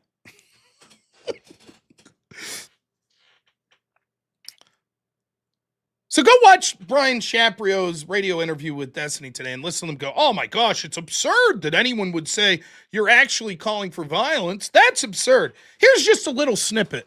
So this was something someone put together of me talking, oh boy, a year or so ago to Ryan Mullally, who's awesome. Destiny's not a Democrat. He's not a traditional Democrat. Destiny is an institutionalist, right? And as an institutionalist, he's not going to give a shit, and institutionalists won't give a shit about some of these periphery things. So like abortion, they don't really give a shit. Like gun ownership, they don't really give a shit, right? He'll push back against the radical left on that stuff, but he will defend the institutions at every instant. Everyone. Find one they want. For example, when January 6th happens, he goes on his live stream and he's like, listen, the people that are trying to say that this was some pre-planned coup or some insurrection, that's bullshit. Clearly, it's a riot that got out of hand. I mean, they overwhelmed law enforcement. They're in there just milling about. If they really wanted to harm Congress people, they would have done it. You think the majority of the people there were actually trying to do that, and all they managed to do was like kill, like one woman got shot by the cops? You're fucking delusional. I think most of the people probably showed up to protest because they were fucking mad, and then shit got riled up. There were probably, almost for sure, I would say, some genuine bad actors there that had fantasies of invading the fucking Capitol and shit. Now, I think I heard from the FBI that it was like 5% or less had some plan to do something. Even that number sounds a little bit high, because 5% of however many thousand people, there's a lot of people. But I don't think every single person who went there, their goal was to destroy the White House or destroy the Capitol building and take it over. But because if they were, we would have saw way more different. shit. Through. Like, what did the police do to stop them? I don't know what the fuck the planning was for this, but they just were absolutely not ready for this. They did not have anywhere This is the near guy the number for of 6 like, years federal has been agents on about hand. January 6th now. Federal? Would you call National Guard federal agents? Or since they're state entities? I don't know how you refer to them. They needed like National Guard like before anything happened. They super dropped the ball on all of this. I don't know how. I don't know how they were so ill prepared. Stop saying, how many times do I have to bring up the same fucking point? The DoD did deny them the use of the National Guard. I'm not talking about the National Guard request fucking 1 hour after the buildings aren't even fucking breached. I'm talking about like days beforehand. This shit should have been arranged. That's what I'm talking about. By the way, I debated Destiny on January 6th many times. I talked about Capitol Police Chief Sund, who was the person that was tasked with protecting the Capitol that day, and him talking about all the problems he had both the day of January 6th and the days leading up to January 6th. Getting permission to have adequate National Guard members, etc. there. He said that the Sergeant at Arms basically was like, Nancy Pelosi won't let you have these people. Here's Destiny before it became politically expedient saying, yeah, I don't think it was really an insurrection. I think it was a riot that got out of control. Maybe there was a handful of people that wanted to do something bad. But the real question is, why wasn't there adequate security? Sounds like me. That sounds like the questions I had and the points I were making. But now everything's January 6th, political violence. Everything's justified because of that the left does. Notice how the narrative changed? Anyways, that's not even the point. Let's get to him talking violence. I'm not talking about a request made while the inbreds are fucking storming the fucking Capitol. I'm saying like before, this should have been set up like way beforehand. Do you think calling it a coup is useful optics, even if it's not technically true? I mean, like, it's not really a coup, but you should probably call it a coup because now he's turned into that is a clear insurrection. Well, what's changed? Well, I've seen the court cases. Well, that doesn't change the video that you've seen. That doesn't change the argument you've seen. What changed is now it's politically expedient, right? And he does this with all sorts of issues. For example, he gave his honest opinion 3 days into the Black Lives Matter riots, the George Floyd riots. I talked to him, and I was like, these riots are getting out of control. What should we do? We're having this conversation. He says to me, defending these riots, he says, rioting is the other side of the coin to voting. a disingenuous sack of shit. Because, as I've debated you in the past, you started talking before January 6th ever occurred. Well, this is two things. One, I sound like I have a gay lisp here. It has to do with me having an iPhone and using spaces. When I use my phone on spaces, it always makes me sound like I have a lisp. What this was Destiny. This was like before the election. Destiny had a space. He was honestly wrecking people. I think Lauren Southern was hosting it. And he has this space where people were supposedly going to bring receipts to talk to him about violence and this, that, and the other. And these fucking people are calling in and they're just getting wrecked. And Destiny's like high in his source. He fucking knew. His whole demeanor changed when he saw me come on. Because he fucking knows. He knows. He absolutely knows that I'm one of the most difficult people that he debates. He knows. So his whole demeanor changed. But listen. About how the BLM riots were justified. It was just the other side of the coin of voting. Of course, once you realized that grip wouldn't do as well for you when you were debating the Rittenhouse shit, you completely 180'd your position. Did I ever say writing is the other side of the coin of voting? Probably did. That's a really strange statement I did. If I did, that's a really strange statement, but go ahead, okay. I'm trying to find the clip. Activism and riots are one side of the coin and the other side is voting. Now, he's going to say, I've debated his sycophants. Oh, it's out of context. It's out of context. You listen. You listen to what he said to me like 5 days into the George Floyd riots. That's when I'm talking to him here. It was the first time I ever talked to Destiny. Listen to what he says. We'll go back just a little. Go ahead, okay. I'm trying to find the clip. Activism and riots are one side of the coin and the other side is voting. I don't think there's conspiratorial at all. I think that affecting political change like this is fine. Like, that's part of the goal. Like activism and riots are one side of the coin and the other side is voting. And that now he's on there today talking to Brian Chaprio. Oh my God. How would anyone suggest that I would have? They take clips of me out of context. Bullshit. I did a 2-hour debate. I was there. That's the part where I was like, wait a minute. Whoa, whoa, whoa. To his credit, he said you can't riot against private property, but public institutions like police stations, government buildings, yes, that's the other side of the coin to voting. That's what he said. Ironically, the one protest that did that was January 6th, which didn't attack any private property. That's the one he has a problem with. But now he's like, oh my gosh, I can't believe people would think I call for violence. Yes, he's against private property destruction, but if you feel that the government institutions are screwing you over, then yes, this is how to get your voice. I think that the destruction of public property and like police precincts and stuff, I think is totally justified, sure. And if and you know what, if people felt the same about the lockdown, and that's your like, I disagree with the reason for it, but yeah, I mean, if you want to protest, like this is the we're fucking Americans, of course, this is how we get our voice heard. It's by blowing shit up from the government or whatever. Yeah, of course. I think that's insanity. I mean, it's just anarchy. Was it the Declaration of Independence that said that we have not an opportunity but an obligation to fight against an unjust government or whatever? Like, I mean, like this is pretty dug into like part of our American blood. Now weigh that against now, in the context of all the assassination attempts against Trump, Charlie Kirk, etc. Leave Charlie out of it, I guess, for a second, though it's basically political. Trump's a political figure. You just heard it straight from the horse's mouth. Oh, that's, of course, we're fucking Americans. Blow government buildings up. Now he's going to try to say, well, that's just property destruction. I'm against the physical violence against people. Bullshit. You think that these people are just limiting themselves to property destruction? His rhetoric on January 6th, right?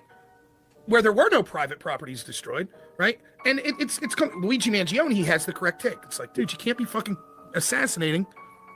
But Donald Trump, when his buddy Pisco asked him, did you want that bullet to kill Trump? Destiny's response is, I can't say what I want. I don't think I could say because of terms of service, which should be a big red flag to you right out of the gate. And then he says, what I will say is him missing is the worst thing that could have happened. Do you wish the attempt had been successful? Do I wish that the attempt had been successful? Fuck, am I even allowed to say anything about that?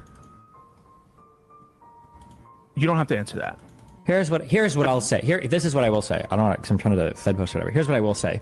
A failed attempt is probably the worst outcome of anything that could have happened. I'll say that much. I'm not trying to Fed post. Why would you say that if the answer is of course not?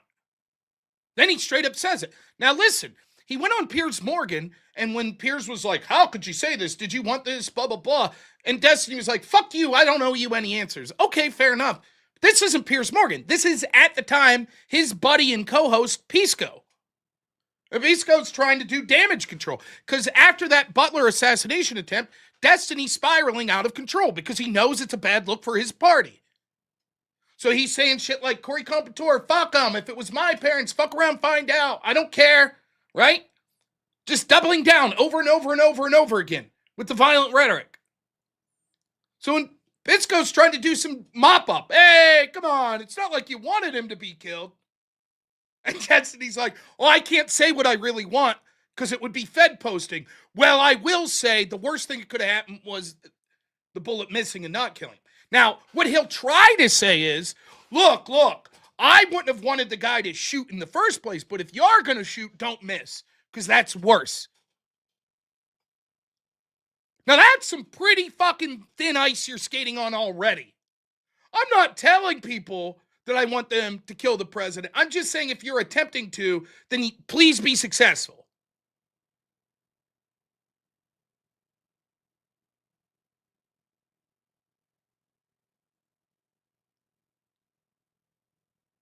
Thanks, Jardy. I promise I'll read all the super chats here. I do.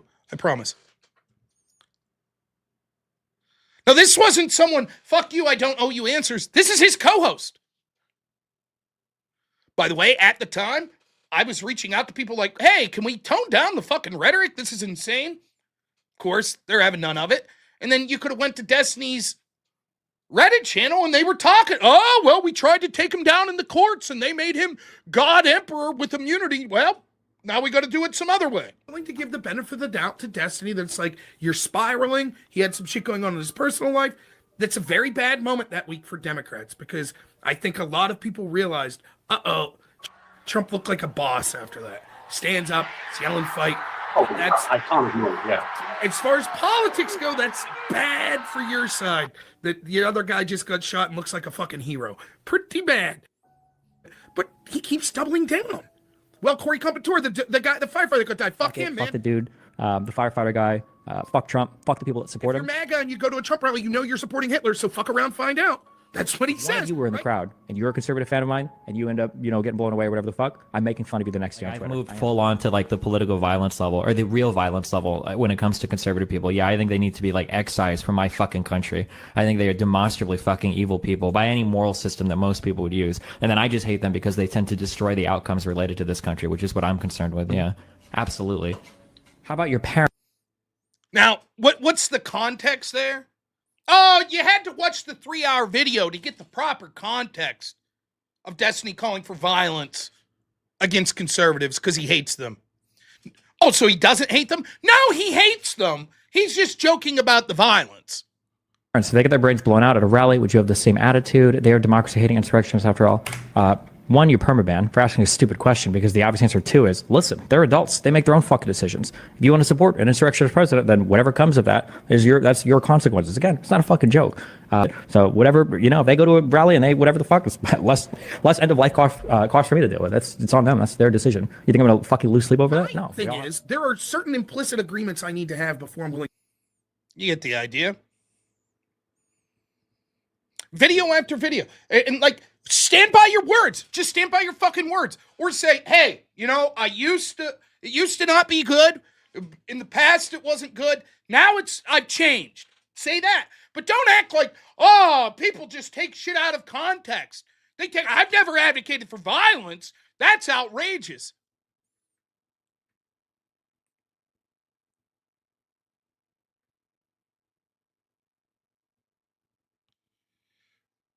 Jim Hayes. The Chad of the month, Jim Hayes. Thank you so much for the $20. Says not one step back, brother. Thank you. The great Zach Gelby, $5 says, talk about the Jay and Epstein. Why aren't you talking about them, Rob? Yeah, I know. We got to talk more. Zach Gelby for another 10 says, fuck it, we'll do it live. Yeah. Freezer Burn, $5 says, I hear Brian's TDS is so bad he has to go to CVS for ointment to treatment. William Elliott, $5 says, in Destiny's defense, when someone tells him they're going to unload on him, it means something completely different. Clayton Grant Gordon, thanks for the buck.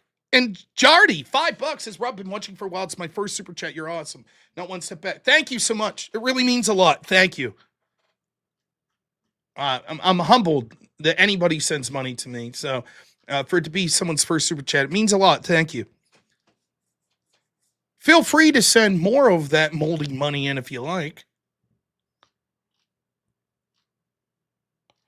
But I've had these conversations over and over with these people. And all they do is bullshit and lie constantly. His defenders, him. He talked to, who the fuck was it the other day?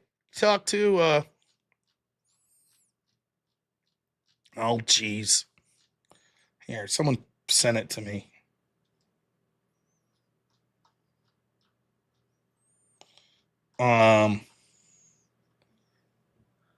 Blair White.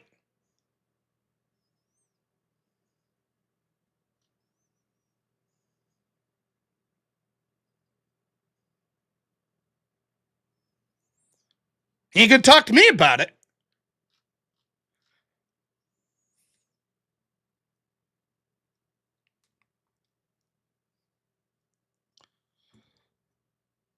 So I have a 3-part series you can find on my YouTube channel where we had one of these fucking fanboys of Destiny's call in and basically make the argument. I was taking shit out of context. It was out of context. It was all bullshit. He's never called for this violence. Never. So here's part 3 of this. This dude came on, gets fucking wrecked. Then he comes back on. So this is him coming back. Thank you to my great editor, Black Elk, for this.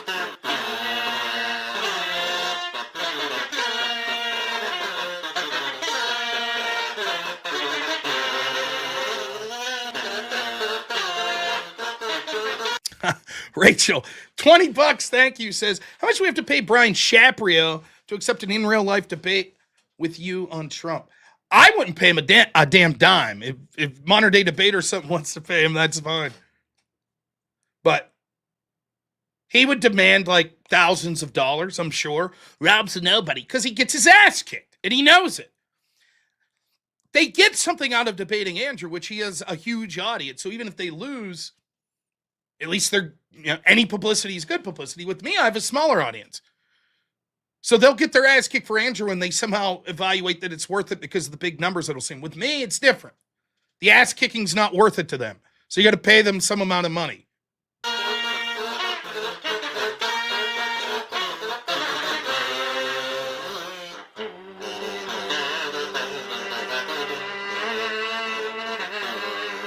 I do love the kazoo.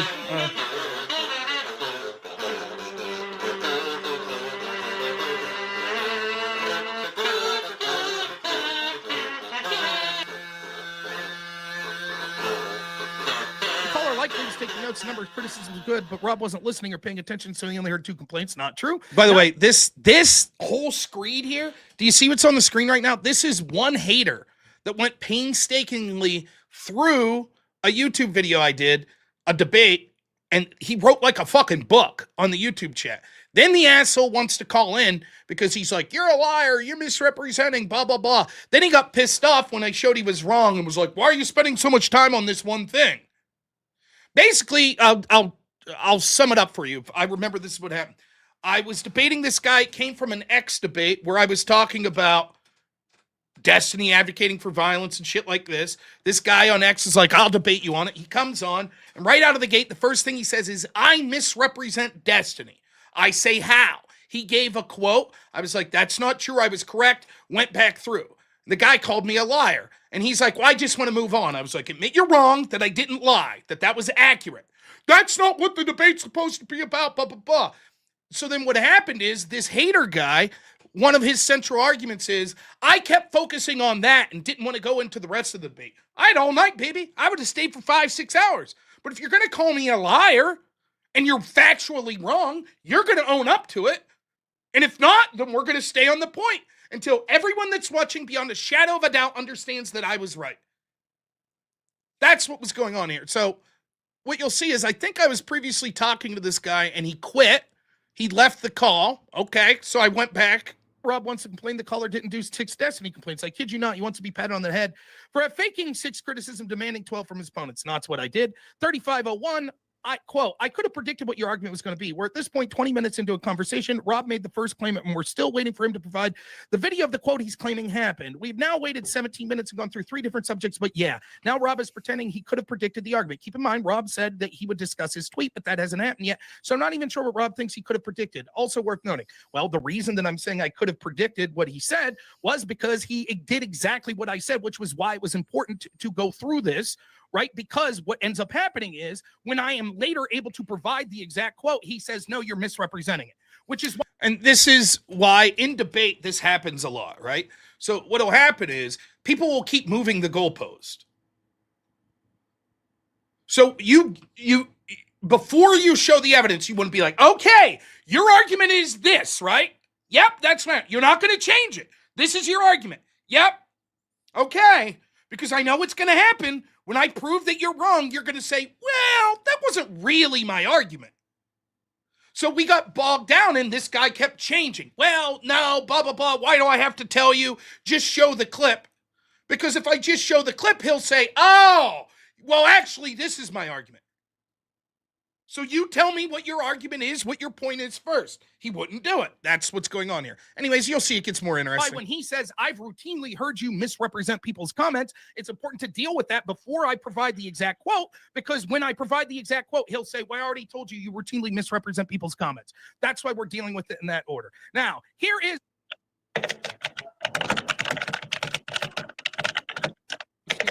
Here we go. Oh, he's typing vigorously. Do you hear him? Here he is, my primo hater. Someone who loves to hate me so much that he writes these books every day. Someone who's a coward, who won't show his face and doesn't have his own channel. And so I'm not screaming. And so that he's going to have so much of his life dedicated to writing comments on every one of my videos. And I thank him so much for the engagement. Ladies and gentlemen, Unholy Raft himself, give him a round of applause. Thank you so much, Unholy Raft, for finally not being a coward and calling in. We all appreciate the content that you provide. Now, you're going to read the whole paragraph, then we'll discuss it afterwards. Go for it. All righty. So, Rob says he will look for evidence to prove his claim. We'll just skip it, because the reason I'm showing this is I want to get to Destiny, the quotes of Destiny.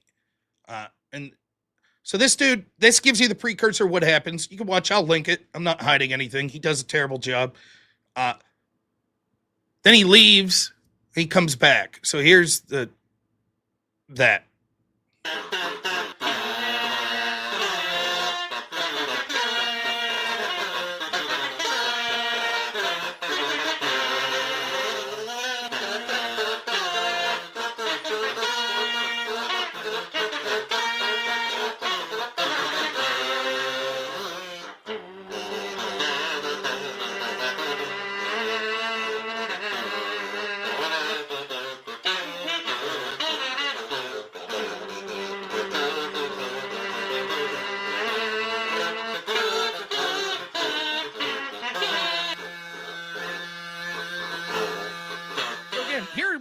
Saying is like, listen, because Destiny asked me previously, he's like, do you think that Trump's reaction to these protests will harm him?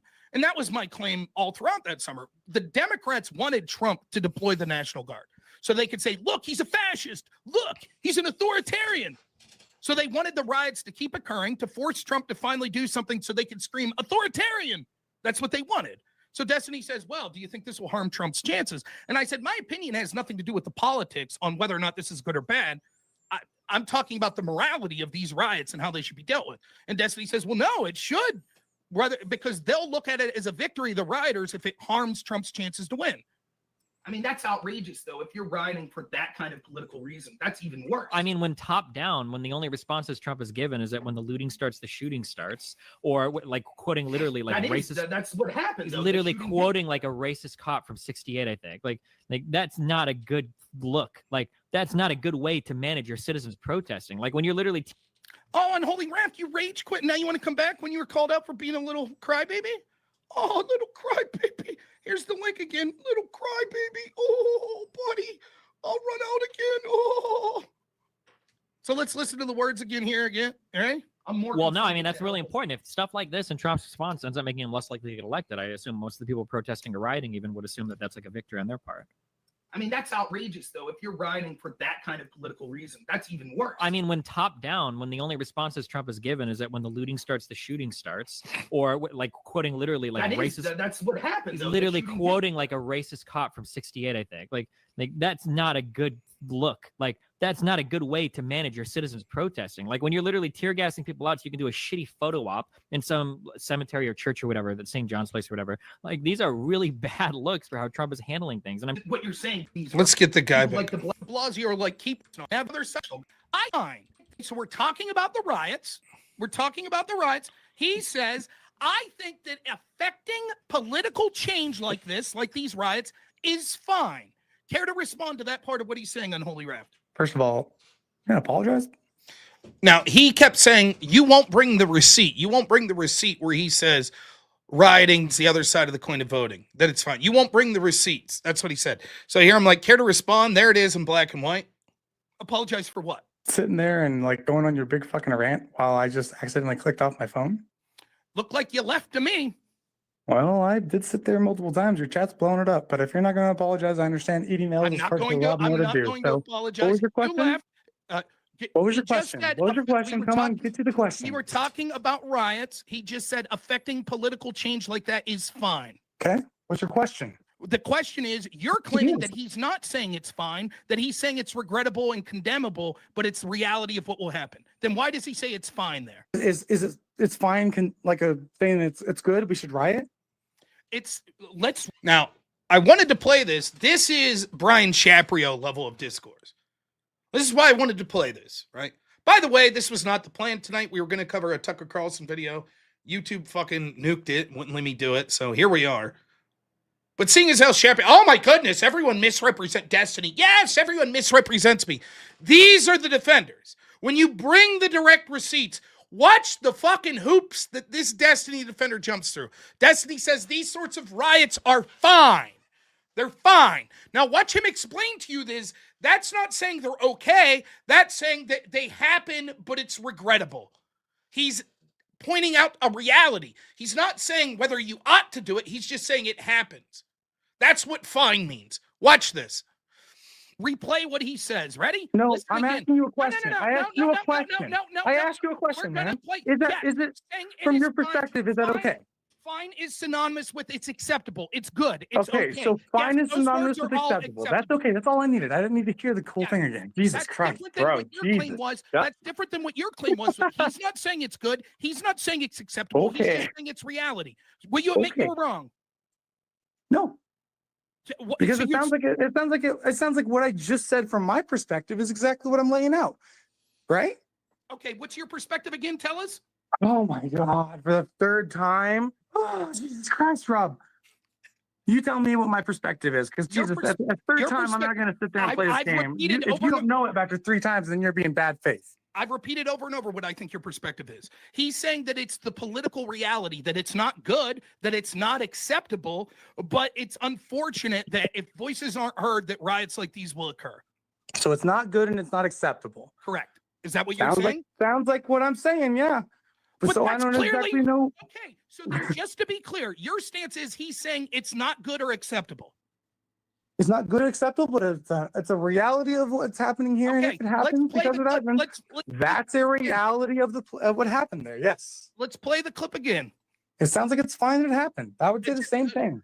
No, wait a minute. I don't want to play the clip again. Please, I don't have a lot of time. You just said 2 contradictory things. Oh my God. You said that Destiny's saying it's not acceptable, but that he said it's fine, which is synonymous with acceptable.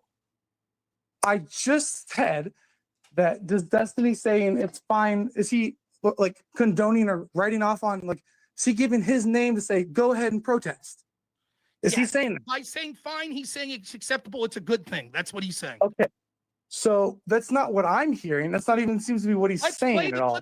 Let's play the clip again. Then. Well, no, you use your words to make the point. We'll play use your words to make the point. I'm only sitting here for those. Remember that little bit of time more. It's more, Rob. So make your words to make the point. I'm using my words to make the point. The point is, when he says it's fine, he's saying it's a good thing, that it's the other side. That's what our country is. It's the other side of the coin of voting, that affecting political change like this is good. That's what he's saying. Affecting political change is good, but you said it was fine. You're right. I'm Why are saying we that why if are he we said- changing our language and our explanation of him? Why isn't it that we can't use the same language if we're trying to? Do you see how insufferable this is? Do you see? This is it. This is the destiny call. Oh no, he didn't say. He said that rioting was fine. That doesn't mean that it's good or acceptable. He said it's fine. That's different than saying it's good or acceptable. Explain. All right. I'm saying that the words good and fine are synonymous in this context. It appears that Unholy Raft is making the claim that when Destiny says that this is fine, that he's not saying it's a good thing. We will play the clip of Glenn for Unholy Raft to hear. And I think that this could be a reason. This is the conspiratorial nature in me. But this could be why people like de Blasio are like, yeah, go ahead, keep rioting. We're just going to give up parts of the city and be unwilling to accept the National Guard. Well, I don't think Because there's they want conspiratorial at to force- all. I think that affecting political change like this is fine. Like that's part of the goal. Like activism. It's fine. It's part of the goal. Now he's saying, that's not saying it's good, though. Saying it's fine is not saying it's good. Let's listen further. And riots are one side of the coin, and the other side is voting. Like bringing awareness to issues like this, and an attempt to get people to vote differently is part of the goal, right? It's good. It's part of the goal to get people to vote differently. Care to respond? Now, you're saying because I said that he said it's fine, which is synonymous with good, I'm incorrect. So you're saying the word fine doesn't mean that he's saying it's good. That's your argument now? Yeah, I do have a response. Can you tell me if someone wants karmic balance for something? What does that mean? They want justice. They want both sides to be equal. Karmic balance is not that. Karmic balance means you want an act or something done to them that is in balance with the bad karma that they have brought upon them. So usually it's an act similar in nature. So when we say, I want this karma, karma will get him for stealing that guy's money, you're saying, you're hoping that guy loses a bunch of money because it gets stolen from him, right? Right. Okay. Sure. Why not? No. Do you understand this meaning of karma? Yes. To me, what karma means is you get what you have coming, like justice. Exactly. You get equal justice for your actions, right? Okay. Okay. So when you said that Destiny is going to get the karmic balance coming to him because he's ignoring all this violence and that he wishes violence upon others, you're wishing violence upon Destiny. Do you see how flimsy it's when you say, look, karma's a bitch. If you wish violence on other people, it'll come back to you. Oh, so that's you wishing violence on him. You see? You see? The whole fucking screed he wrote, the whole debate we're having, the whole argument, totally ignore it and go back to this other point. I'm not going to let him get away with it. So I noticed that you completely changed the topic of what we're talking about. Which I did. So you admit that you're nonsensical. Because you're sitting here repeating this point over and over again. I'll be happy to move on when you say, I admit that I was wrong. I definitively said that Destiny didn't say that it was acceptable, fine, good, whatever to have this, and I'm wrong. And you were right to point out that not only I was wrong, but the person you were debating last night was wrong. When you would say that, I'll say, great. Now we can move on to the next subject. Are you willing to say that? Oh, yeah. Well, that was a little bad. Are you willing to say that? That you were wrong? Sure. Oh, that's not what I said. You could listen again. That you were wrong when you said that Destiny didn't say that it was acceptable. He was just saying it's a sad reality. And when my opponent last night said the same thing, that's not true. His own words say that rioting is fine, that the riots going on and even de Blasio allowing them to continue, it's fine because it's affecting political change. And that's the other side of the coin to voting. Will you admit that you were wrong, that I did accurately represent what Destiny was saying, and that I was correct to point it out? Rob, we're saying the same thing, brother. You're right. You're wrong on this matter. Okay, we agree. There you have it. He says that I'm saying that I'm wrong. Now, we go further. Someone last night sent me this clip. So let's see what I'm looking for. They assure me it's, and this is going to be more of Destiny. Now you see, this is someone who wanted to call in with a serious conversation. He was all fire and brimstone. You're a fucking liar. Destiny never said that it was fine, that rioting was fine. He never said it. Then when he's proven wrong, he's like, I agree. You're wrong. That's what you're saying. You're wrong. It's a fucking joke.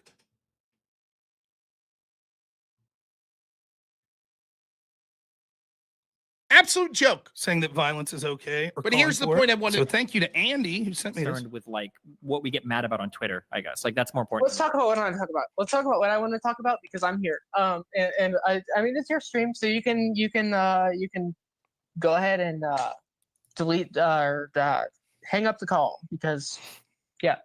What's the whole deal with the protesters thing? I don't support rioting. I don't think that burning down private businesses is a acceptable thing to do.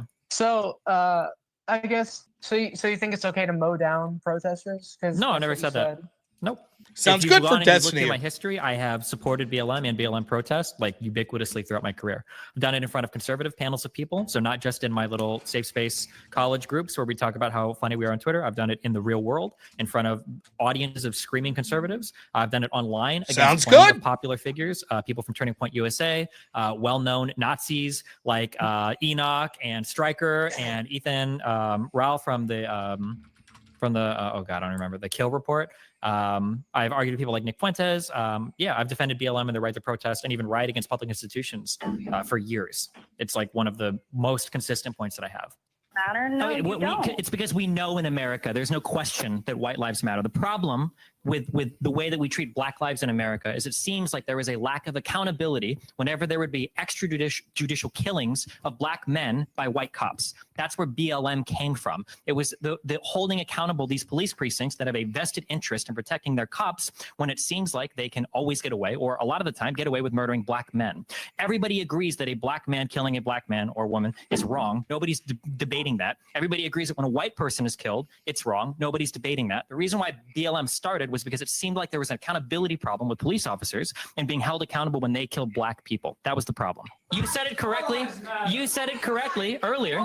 You said it correctly. Let him talk. Let him speak. Let him speak. You said it correctly earlier. BLM was created because of the extrajudicial killing of black men that didn't seem to be taken seriously by police departments. If you want to create an organization that talks about other types of like Black Lives Lost, by all means do that. But don't say that every single organization created needs to cater to every single issue. I didn't say every single organization does, but I'm glad you brought up that point because once again, only 13 unarmed black men were killed last year by the police, as opposed to 35 unarmed white men that were killed. So when we're saying like it's about police brutality, why don't they have a White Lives Matter? Why don't they have this type of thing? And if you are going to call yourselves Black Lives Matter, why isn't it everybody? Why not just to talk about black on black violence? Do it. There's rioting against police and government buildings is good. Doesn't mean you have to defend every single part of it. I mean, I think it's like historically unprecedented for this many cities to have this many protests, and then countries around the world are protesting, I guess, as well in solidarity. Some cities, other countries too. So, what do you think about it? What, like, do you support that, or what do you think about? Do you support the First Amendment or not? No, not the protest necessarily. Yeah, so I support. Listen, if people want to protest, I think that's great. If people want to riot against like public institutions, if you want to blow up cop cars or cop precincts or public buildings, whatever, that's cool. Personally, not a fan of the looting stores and blowing up businesses and stuff. I feel like it's a little harder. So to wait. You're cool with blowing up the cop cars, but just not the businesses. Okay. Yeah, I think attacking public institutions is kind of a cornerstone of like American views of government, right? Huh. Wow. Yep, blowing up cop cars. Yep, it's a cornerstone of American views of government. Wow, it's almost like he's saying that rioting's the other side of the coin to voting, which is what I said from the get-go. Huh. Isn't it weird how that operates? Care to respond? Now, when he says, yeah, I support blowing up cop cars and police precincts, can you explain to us how he's not saying that that's something he supports? Go ahead. Yeah. So earlier, what I was doing was I was actually making a counter-examination of your logic and reasoning and the way you approach things. So if you're also guilty of what you're accusing others of. Yeah, that's not what you were doing. You were changing the subject because you're fundamentally incorrect and can't admit that you're wrong. Will you admit that you were wrong and I was correct when I said that he said rioting was the other side of the coin to voting? Only if you admitted that you changed the subject when yesterday when you deflected to talking about. It has nothing to do. I'm not going to. You're non sequitur. You're non sequitur. I've already discussed this, so I'll discuss here. Yes, when I was accused of quote being misrepresenting what people said, and I said, "Can you give me an example of that?" And that person made the same argument that Unholy Raph's making here, that I misrepresented Destiny when I said that he said rioting was the other side of the coin to voting because of my tone and because I was taking him out of context. That's not true. Actually, I was accurately representing what Destiny has said. I've brought more evidence today that he is supporting the blowing up of cop cars and public institutions. He's just against the private. That's exactly what I said. Destiny said on the Spaces call that person last night said. So no, I'm not going to admit, oh, you changed the subject. No, I didn't change the subject. Much like almost every debate that ever occurs, there's an agreed upon topic. Throughout the context of that debate about that agreed upon topic, things go in different directions. I was accused of misrepresenting someone. It was important that we discuss this because when even you provide direct quotes, imagine they're like, provide me the direct quotes. You won't do it because you misrepresent. And I'm like, can you show me where I misrepresented? Yes. This one time you said you had a direct quote. Then I provide all the receipts and you still say that's a misrepresentation. That's germane to the argument. You saying, well, you said something about karma once and about destiny. So that has nothing to do. Will you admit that you were wrong, that I am accurately representing what Destiny said about rioting being the other side of the coin of voting? Then we can move on to talk about what the other thing you want to talk about changing the subject is. No, I won't. Okay. Well, we'll see you later then. You're clearly bad faith. That's it in a nutshell. That's how it goes every time. Every time. You could blatantly say, now, Destiny, was that taken out of context when Destiny said, I think blowing up cop cars and shit, yep, totally legitimate. Based. Writing's the other side of the coin to voting. Based. As riots are ongoing, police are being hurt, etc. Now when he's on there today, I can't believe that people would falsely accusing me of saying that violence is justified. I can't believe it. I can't believe it. And Brian Chaprio, I know you're a good guy. I know that you wouldn't support any of that. He's saying it out of his mouth. Oh, those are out of context. That's just out of context. Here's Warren Smith bringing up a clip of Destiny's own moderator.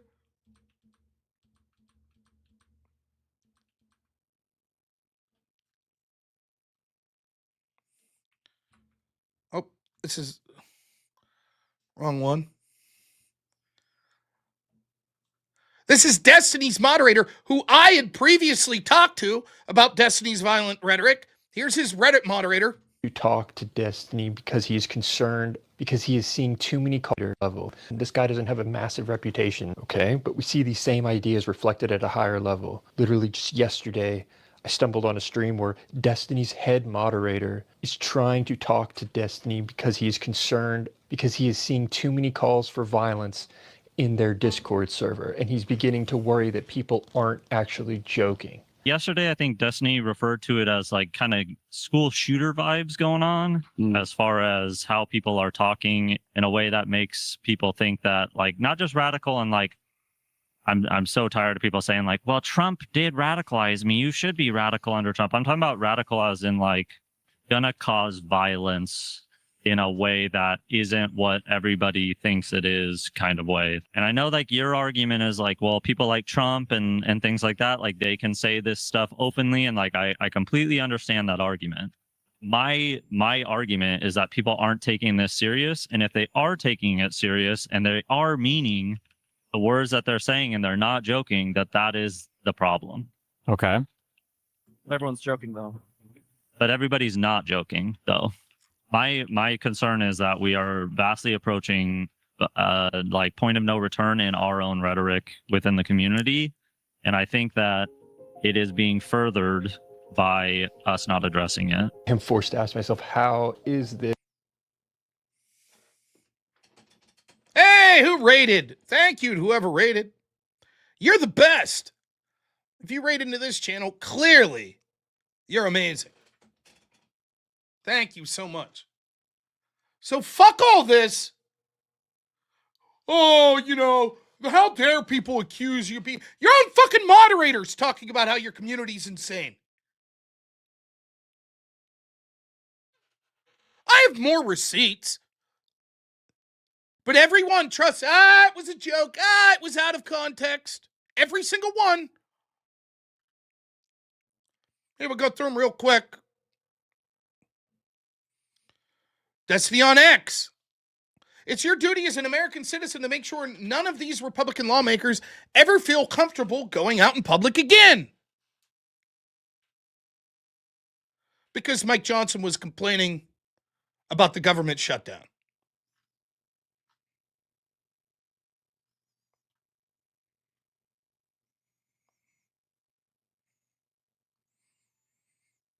Oh, could you imagine watching Nunez's eyes pop out of his fucking head when they fucking hang him on TV? Nothing would make me happier. Oh my god, I would fucking jerk off. So I would I would never need to browse porn again if I had a live video feed of Nunez being killed for crimes against his fucking country. Oh my god, it would be the most arousing fucking thing I could ever imagine seeing in my entire life. Holy shit.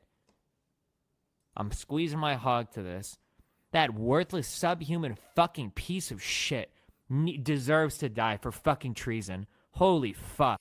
By the way, what was Devin Nunes's crime? Well, he put out the Nunez memo showing that started to finally be the crack that started to break the dam of the Russiagate shit, which now Destiny admitted in a debate with me 6 months ago. Of course, the start of Russiagate was corrupt, but he wanted Nunez to hang so he could pleasure himself when Nunez was correct. Here's Destiny on what he thinks conservatives. This is after the assassination crime attempt. Statistics? Not exactly like. You need conservatives to be afraid of getting killed when they go to events so that they look to their leadership to turn down the temperature. The issue is right now, they don't feel like there's any fear. Like, I don't know. It's like memes. It's just memes to everybody, I guess. I don't know, bro. I don't know. I don't care. Destiny today, in his interview with Brian Shaprio, he was like, oh, it's clear I'm not calling for violence because I do events on college campuses. And if I called for violence, then someone could use violence against me. And it's clear that's not what I'm calling for. What a load of shit. As if you can't just be a hypocritical piece of shit. By Destiny's logic, well, all conservatives need to fear for their lives because of rhetoric that is being had by other conservatives like Donald Trump, then shouldn't Destiny fall under the same category for the shit that he said? But no, he doesn't. He doesn't fear. It's one of these great lies that we have to tell ourselves. That, oh, it's the right-wing violence is worse. Destiny walked through a college campus and there's almost no threat. Unlike Steven Crowder, unlike Charlie Kirk.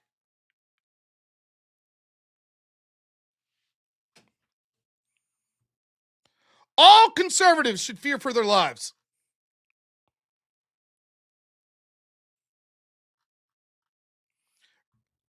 And then finally, this is just the last example I have off the top of my head. Remember when people were firebombing Teslas because of Doge? Well, someone on Reddit puts this out. Message to Tesla owners received in North Carolina or Northern California. No Nazis in America. Tesla owners, trade or sell before February 12th. After that, it's open season. Destiny says, based.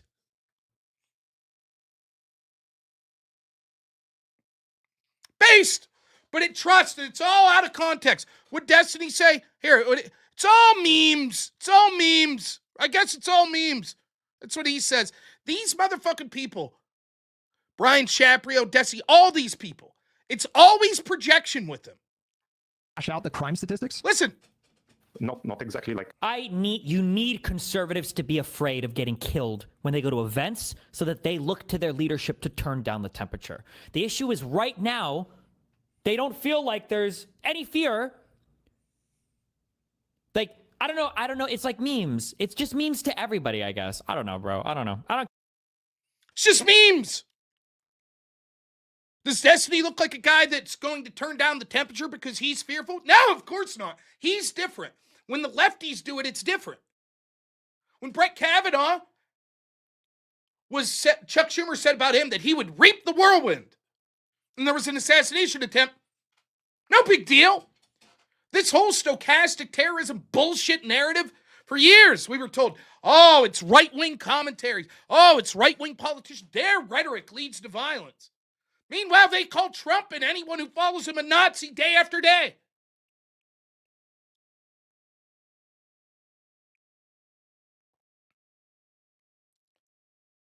So to watch these motherfuckers try to rewrite history in real time, oh my goodness, perish the thought that we've ever said anything that could be seen as a call for violence. That's ridiculous. That's just people taking us out of context. Destiny would never do that. We know he's a good guy. He would never do that. Bullshit. Absolute bullshit.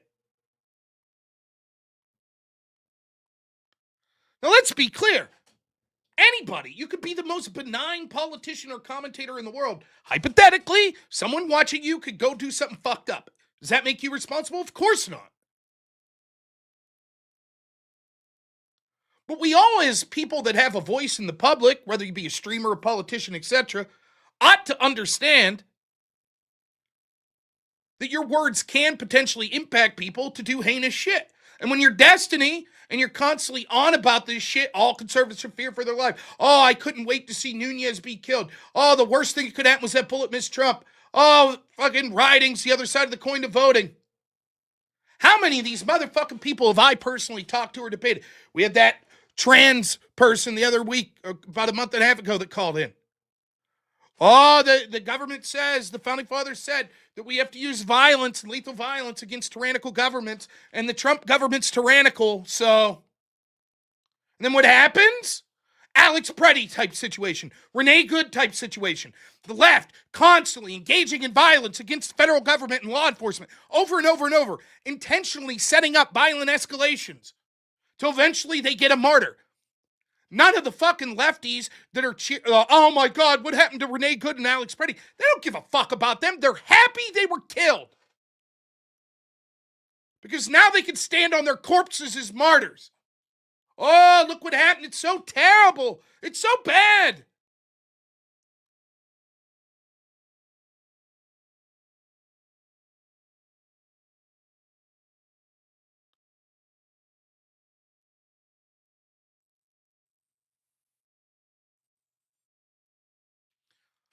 Now, let's watch what a Destiny defender says here on X. What Destiny really seems to be saying is all the crying about violent rhetoric from the left is pretty rich, given the violent rhetoric coming from the very top of the conservative movement. In other words, it's the same on both sides, fighting fire with fire, everyone accusing everyone of treason, which is punishable by death. Okay, why does that excuse Destiny? So all I have to do is point to some Democrat politician that does something bad and say, there, that gives me the right to do that as well. How many assassination attempts against Kamala Harris, Joe Biden? I missed that. Oh, we're up to 3 and counting for Trump? Charlie Kirk was killed? ICE officers were shot at, killing 2 detainees in Dallas. Another one was shot in the neck in Texas, where Antifa dudes were arrested. Riots against law enforcement. If there was one fucking riot, like we saw with the anti-ICE riots, from conservatives that were fighting against Joe Biden's federal law enforcement, it'd be the biggest fucking story in the world. And yet it happened in city after city again this year in the Trump administration, again, over and over, day after day. And we just go, oh well, oh well.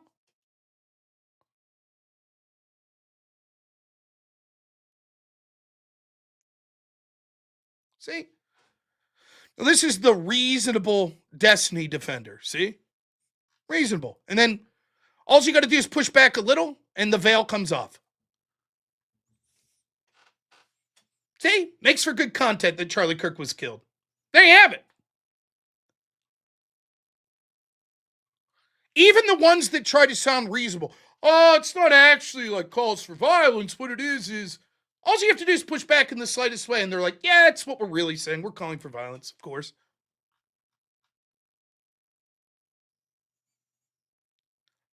They're so laughable, you would actually think that they're fucking right-wing plants just trying to make the left look bad. But no, that's who they are.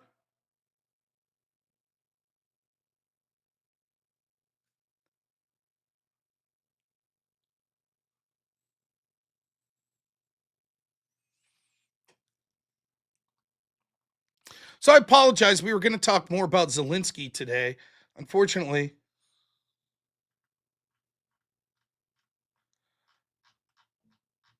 YouTube wouldn't let me play the video. I don't know what the fuck's going on with it, but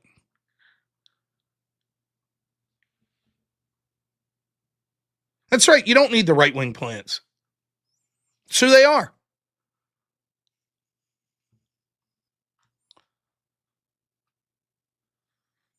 That's, he ain't fucking debating me about violent rhetoric. I'll guarantee it. He knows better. He knows.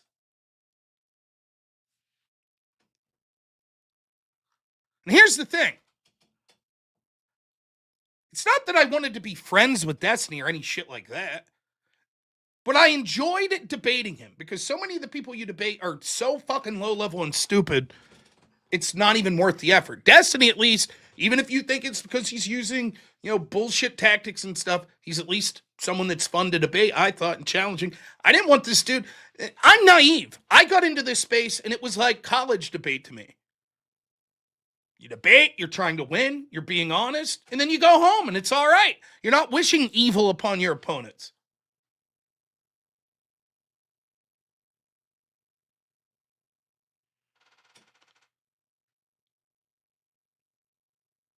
So when the Butler assassination attempt, I shit you not, I reached out to Pisco and was like, hey man, if you're friends with that, I ain't gonna say shit to Destiny, but if you're friends with them, you ought to fucking pull him aside and be like, what the fuck are you doing? Because someone in his community is gonna do something really fucked up.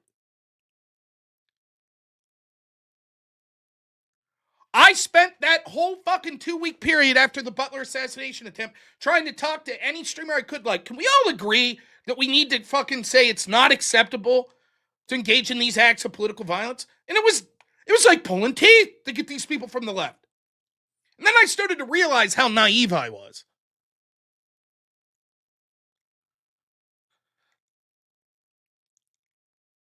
There was this clip that was sort of famous from Bill Maher's show back in the day, and it was Ben Affleck. Ben Affleck's on the show, and Sam Harris is on the show. And the clip that's famous is Ben Affleck going, that's racist. That's racist. Does anyone remember this? Now, a lot of people remember that and just how stupid Ben Affleck looked. But do you remember what he was accusing Sam Harris of being racist about? Sam was talking about Islam. And he's like, look, here's the truth. In poll after poll after poll, we see the reality with Islam. It's only a small percentage that are willing to use acts of violence, like 2% or less. Now, in a religion of 1 billion people, that's a lot of fucking people willing to commit acts of violence. But it's the next group that's most troubling. The next group's like the 15 to 20% that themselves won't commit the violence, but they support it. Well, we're glad it's happening. That's what Affleck was flipping out about. But that's the truth. That's the truth.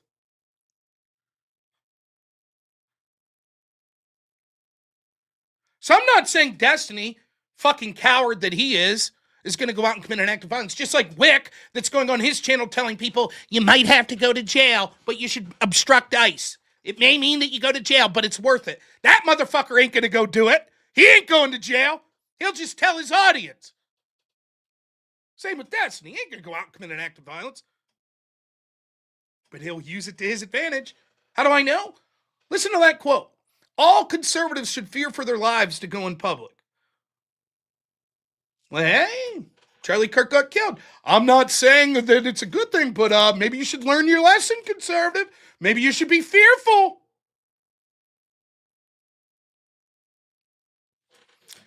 No. I know you could say those cheap words. It must be difficult because so many in the left won't say it, but don't forget, you're the motherfucker that said that it was good that Charlie Kirk got killed. It was good content. Fuckface. Now you're like, oh, I'll say it. Yeah, we see who you are.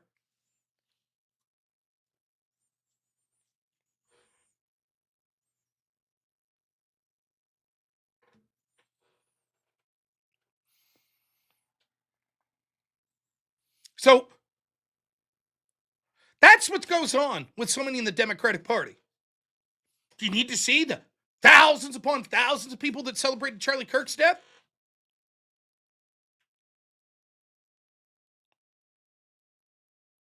And then there's another group that might say, well, we don't like the violence, but the people that are being enacted on are evil, like the New York Times, within 24 hours of Charlie Kirk getting killed, had to issue a retraction Because you'd think, oh my gosh, it'll just be a piece like, activist Charlie Kirk. He did a lot of work on the ground, led a big organization, tragically shot and killed. End of story, right? Nope. Well, he was a racist. They quoted him saying some Nazi stuff. Then they had to issue a retraction. Well, actually, Charlie did say that, but it was him quoting someone else and then arguing against that person. Whoopsie, the exact opposite of what they said. Doesn't matter, damage done. Good for Charlie. What's the audience getting from that? Well, maybe I don't like the fact this guy was killed, but hey, if you're quoting Nazi shit and you're a Nazi, right? Huh? Right?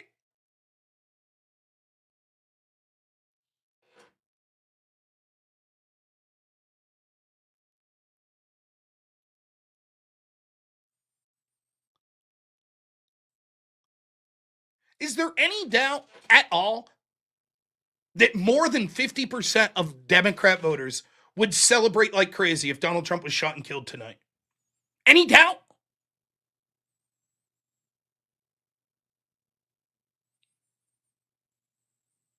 They mocked Herman Cain when he died of COVID. Ha ha! Why? Well, he was at a rally and he didn't wear a mask. Yeah, but the mask, we're told, wasn't to protect yourself. It was so you didn't spread it to other people. Doesn't matter. I used to go on this dude's show, Dylan Burns. My wife was fucking 9 months pregnant, December 2020. Due date was January 6th for my son Hank. Now, because my wife was pregnant and also because I'm a boring old man, we didn't leave the house much.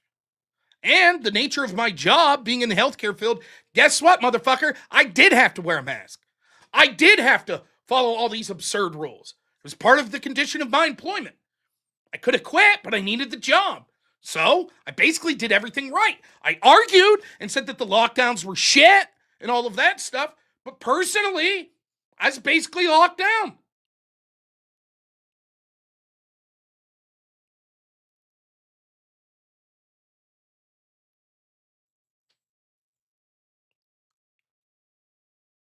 Dylan Burns starts talking about this one gym, I think it was in New Jersey, that was getting fined because they stayed open. And the New Jersey governor was like, nope, you can't do it. Got to stay down because of COVID.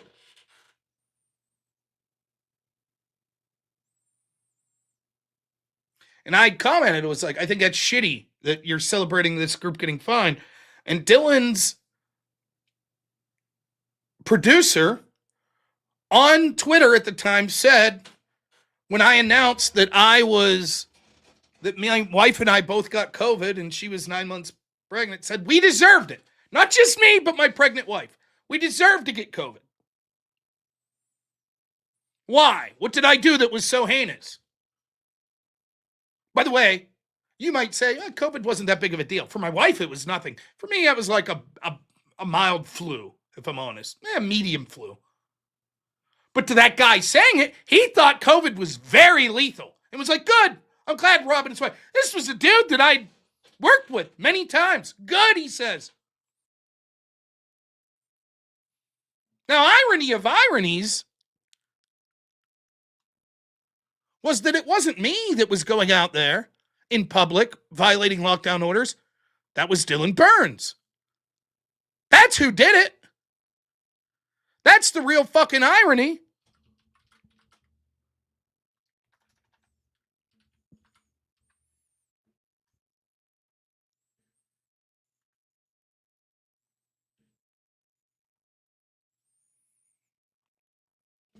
But did he wish that on his boss? Nope. Didn't wish it on his boss, did he? It was me. I deserved it. Why? Because I didn't like the policies. By the way, furthering that debate then, I actually got to debate Dylan on it. And he was like, well, this gym owner is so dangerous. He wasn't forcing what it was, not that they didn't shut down. This gym owner wasn't forcing the people exercising to wear masks.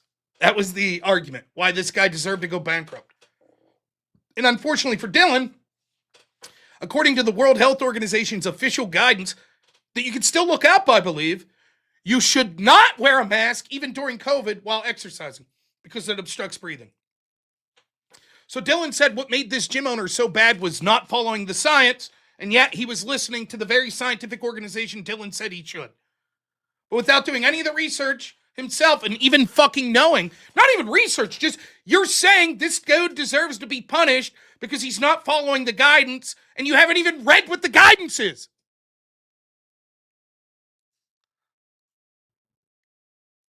Of course, I'd be remiss if I didn't bring up COVID and Dylan Burns to not play one of my all-time favorite clips of me debating. This from a good friend of mine, a channel you should check out, my friend Drone Tech Politics. I'll put the link to this video, but you should sub to his channel. He's a great dude. I hope he's still making videos. But you'll hear him narrate a little here. Here's me and Dylan. It took me 2 hours to set this gotcha up in this debate because that's how it's like pulling teeth to argue with these lefties because they constantly move the goalpost and change. So here we go. But your argument, even for the vaccinated, or for the people that have had the virus, is we should force them to take the vaccine or get tested, right? You're saying that's the caveat, or force them to get tested, right? Correct? Yeah. I do believe that that's probably the best way to do it. And honestly, Biden thought of it before I did, and I think it was good that he was in charge of it instead of me, because I might have gone a little further. So just real quick, just to get everything clarified before I make my point, you're admitting that the evidence seems to suggest that natural immunity is superior to the vaccinated, correct? Yes, with the caveat that they should also get vaccinated as well. Great, or get tested. That's your argument, right? They should get vaccinated or get tested. Yes. So you think that they should get tested or get the vaccine, even though they're more protected than the vaccinated, correct? Say it one more time. I'm sorry. I just want to be very You think that people that have had COVID and have natural immunity should get tested or get vaccinated, right? Yes. And your philosophical premise to such is, even though it might be against their wishes. But everyone, by the way. This is everyone, them included. Okay. And so my question to you are you vaccinated? You don't have to tell me if you don't want. Yes, I am. I have both vaccines. Should you be forced to get tested every week?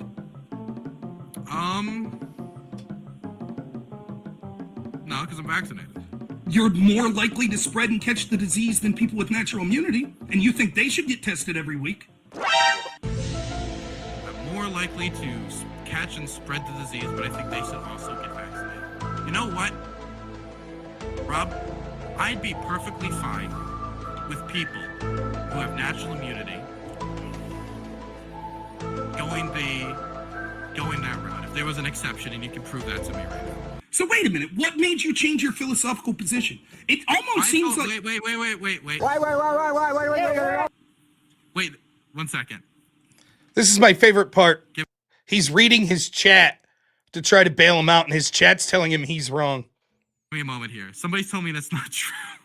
I'm sorry. I'm trying to... I thought we were going to talk about something a little bit different here. So that's why... give me a second here. He's right here, actually. If she's saying affect everyone with COVID, Rob was right. Yeah, I mean, honestly. So you just backtracked your entire position as soon as it was an imposition to you. As soon as it would have been having to get tested every week. Now you're like, you know what? Then people with natural immunity don't have to get tested. Wait, can I not? Okay.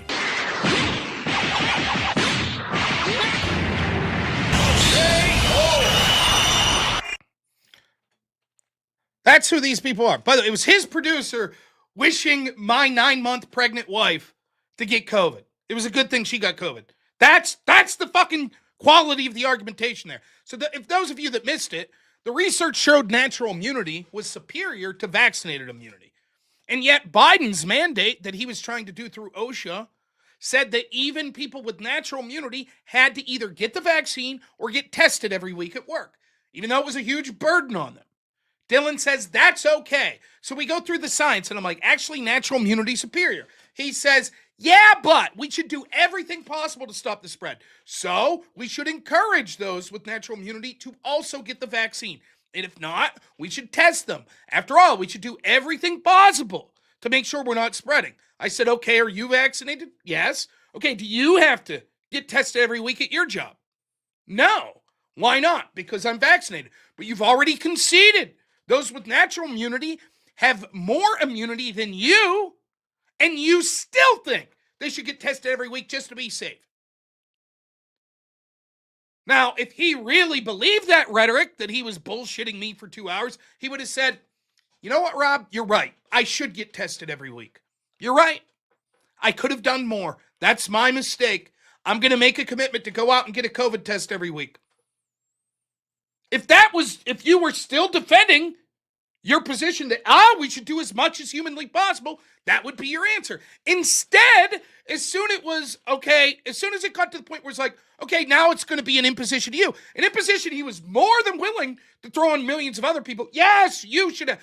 It's cumbersome. It's burdensome to make me get tested. It doesn't matter. You must sacrifice. You must do it for the good of us all. Okay, it's your turn to sacrifice. Nah, I don't think that's going to work for me. No. I've changed my mind. Now that it's me that's also going to have to go through it, never mind.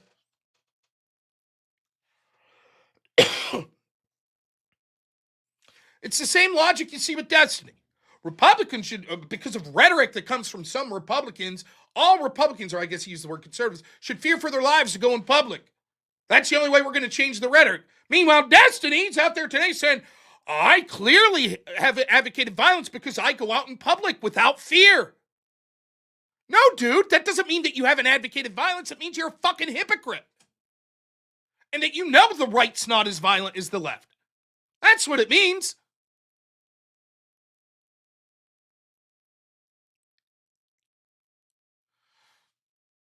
But I digress. Sorry the show got a little weird today with that fucking Zelensky thing. It wouldn't let me show. That sucks. Not happy about it. But anyways, let's read some super chats.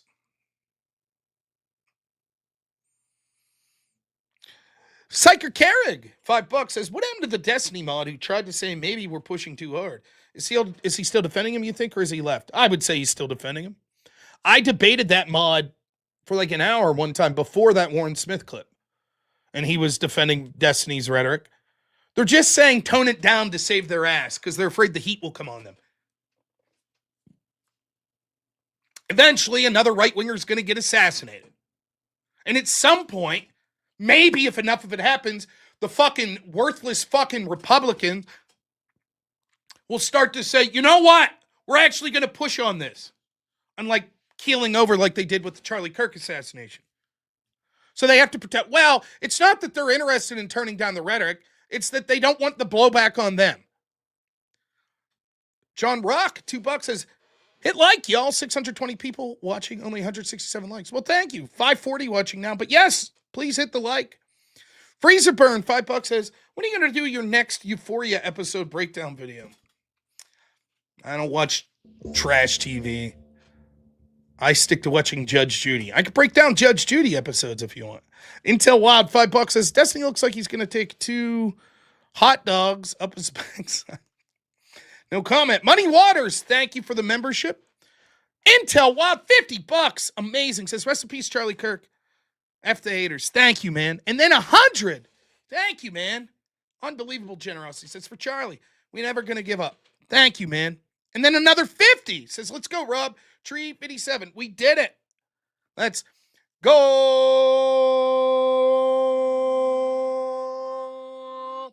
Thank you so much, man.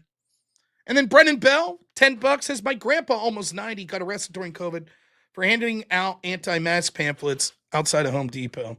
Fucking, look, I'm trying to be a little more even-keeled when I'm doing debates and stuff, but I got to tell you, the rage I feel still for what went on under COVID is fucking immense. It's immense. I can't believe the shit that happened. I really can't. It's outrageous. And it was funny during the, while it was all going on, I had people all the time like, why are you so angry? Why the fuck aren't you? I was watching it ruin people's lives all through my community. All through it. And everybody just stumbled through it like, home.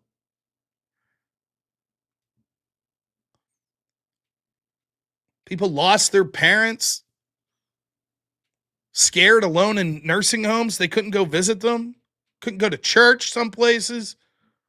It's horrible.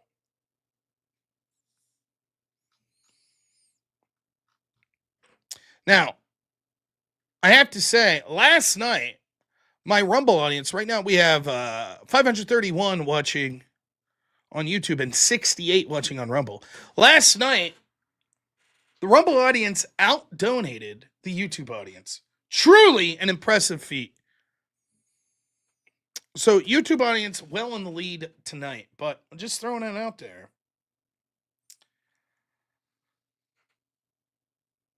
Yeah, YouTube, they could be like that. So until the stream ends, Rumble's still got bragging rights. They certainly did. They definitely won. They had quite the healthy night donating. It's close. It was within $40, but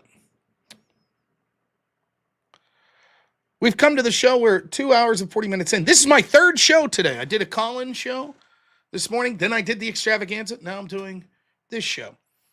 Before we move on to the next portion of the show, I remind you, tomorrow, 10 p.m. Eastern, I'll be doing my show again. Hopefully this time YouTube won't fucking cancel the show in the middle of it because I played a clip. Thursday, during the day, we'll be doing the call-in show.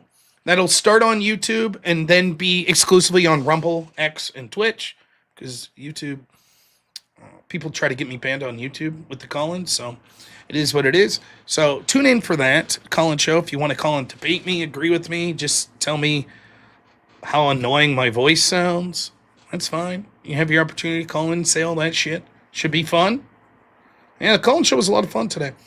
And then Thursday night, I'll be doing a no prep debate, probably around 9 p.m. Eastern. That's a series I do with Speakeasy, who's the moderator and the producer of that.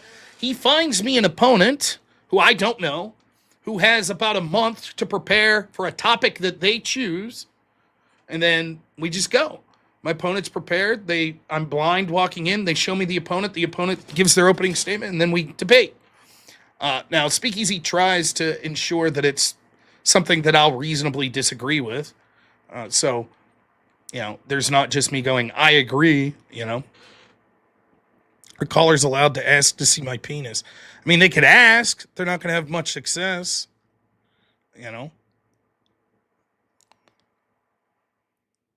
Right-wing Gilbert Godfrey. I'll take it. I liked Gilbert. Was a fan. So, Jabroni, big time. Thanks for the $5. As my 6-year-old made up the greatest insult. She was arguing with her cousin and called her a plop stinky. I almost beat myself laughing. Yeah, dude, my kid says the funniest stuff. He comes up with these wild, elaborate stories. Of course I would debate Dean Withers. He ain't going to debate me, I assure you. Call into my show. That's what he would say. So they could run that mute button. He ain't going to debate me in front of a moderator. No chance. They know.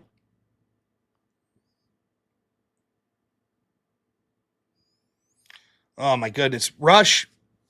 That's a huge compliment, MT Alex. Thank you, man.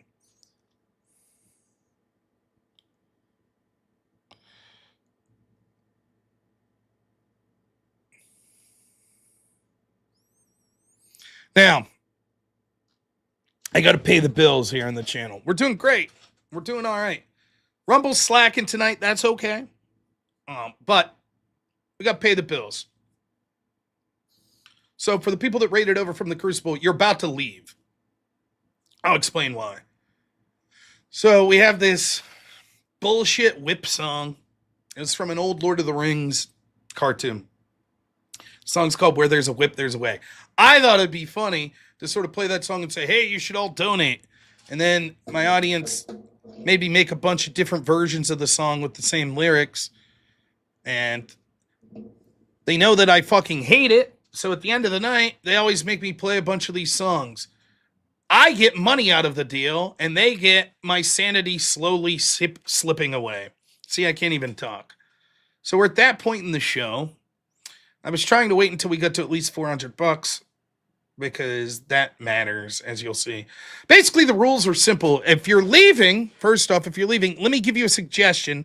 I'm an idiot. I'm the only streamer that does this and tells you to stop watching me and go watch other people. So right now, I think you could go watch my friend Ryan Mullally over on Natural Law with Ryan Mullally. He's streaming right now. Cool Vic is streaming right now. Speakeasy streaming right now. All of those are good options. I'll raid over to one of them later in the evening. But I don't blame you for leaving. Oh, Wade Boggs, thanks so much for the $20. He says discount whip songs. Because this is stupid. It really is dumb. I get it. And I know there's a lot of people who are like, oh, this fucking sucks, blah, blah, blah. I get it. I also think it sucks. However, it pays the bills. The mortgage company doesn't give a shit if I'm making excellent points about left-wing politicians and commentators and how shitty they are. They're like, yeah, fuck you, pay me. So this pays the bills. So this is my burden that I have to put up with this bullshit every night. So if you're leaving, thank you so much for the support. I'll see you tomorrow night, 10 p.m. For those that are sticking around, you fuckfaces, $100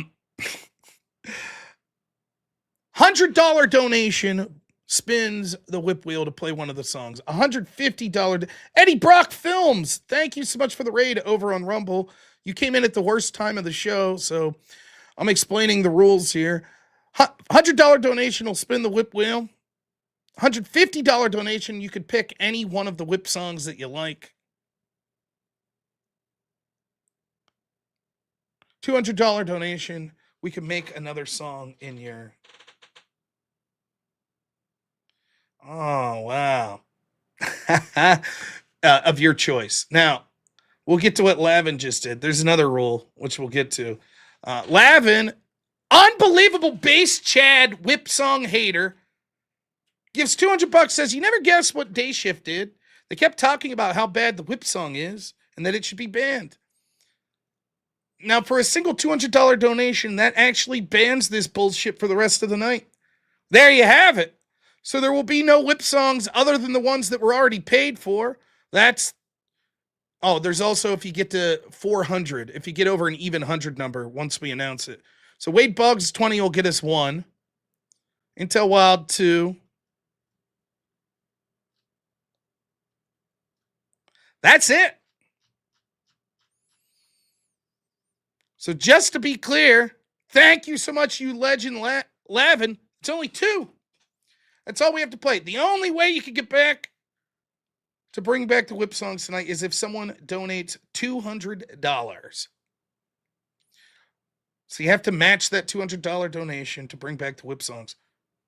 Lavin's a real POS. I think Lavin's a hero. I think he's a great man. Anyways, 2 of these songs. I can put up with 2. Mangozy, $10 over on Rumble, says this definitely goes towards a whip song. Not today. Not today.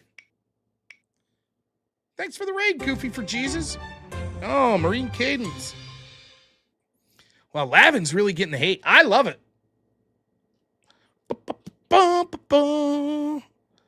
This is the best news I've had in a long while.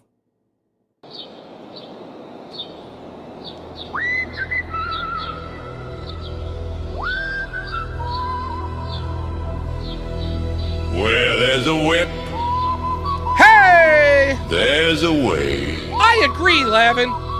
Where there's a whip, there's a way. We don't want to go to war today, but the Lord of the Land says nay, nay, nay. We're gonna march all day, all day, all day. Where there's a whip, there's a way. Where there's a whip, there's a way. Yes. There's a way. Left, right, left, right, left, right, left. There's a way.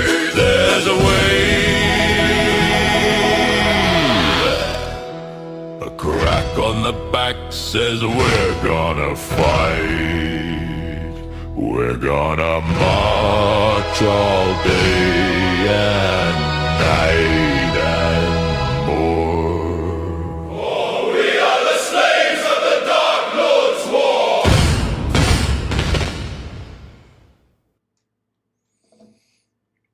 All right, there we go. That's 1. Last whip song, unless someone donates $200. I'm perfectly fine. I'm fine with this. Lavin, amazing champion.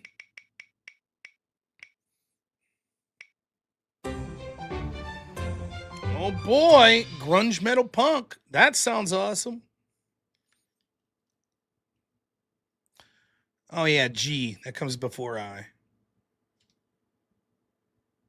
Where there's a way, where there's a way, where there's a way.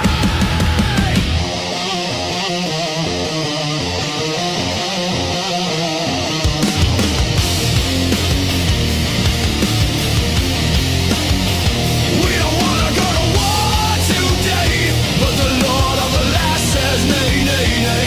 We're gonna march all day, all day, all day. Well, there's a way, there's a way. Well, there's a way, there's a way. Well, there's a way, there's a way. Well, there's a way, there's a way. Right, left, right, left. Well, there's a way, left, right. A crack on the back says we're gonna fight.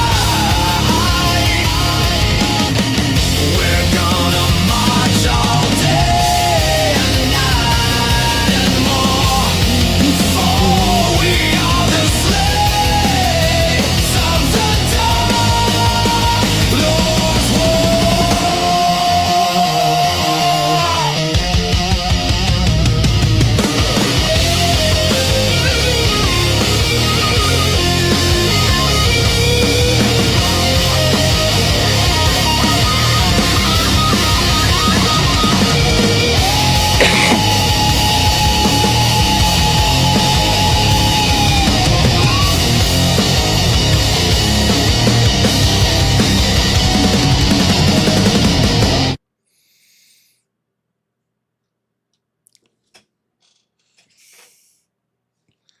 I just gotta say, Lavin, thank you so much, man.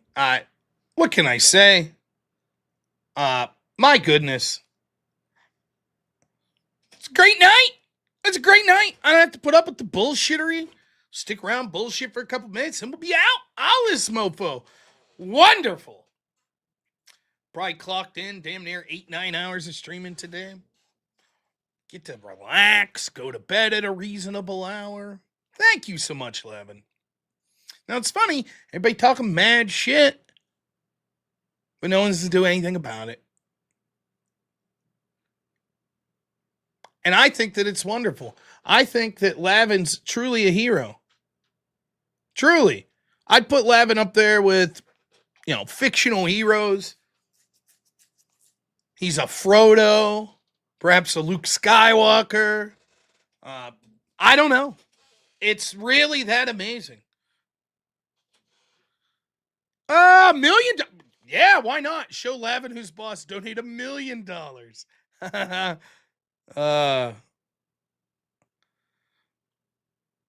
My goodness.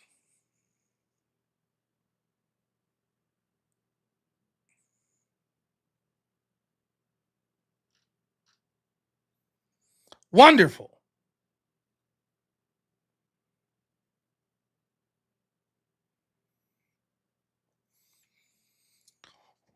Am I Sam? Maybe I am Samwise Gamgee. I'd take that.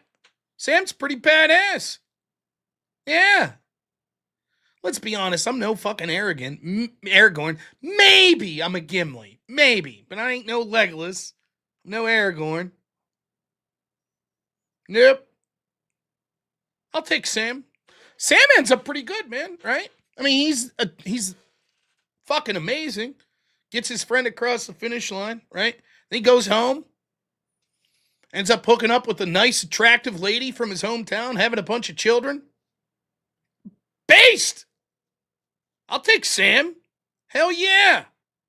Mine is Gollum, my penis. Yeah.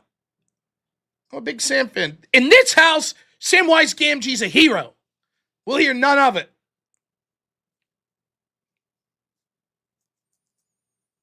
I'm the fat ass in the tavern. We all have our role. Well, you think Sam's the... I mean, I still think Frodo's... Like, Frodo, even Tolkien said, Frodo's burden was much harder, and it scarred him for life, Sam was there, don't get me wrong, but his life was able to sort of go on. Frodo, not so much. But Sam's still the man, don't get me wrong. He wasn't trying to be the hero. He was trying to look out for his bud. That's what he was doing. Pretty badass. Anyways, I'm acting like I know a lot about Lord of the Rings. I really don't. I've never read the books. I've read The Hobbit, but I never read Lord of the Rings.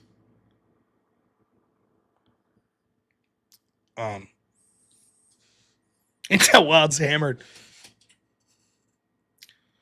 Yeah, I'm a bit of a nerd.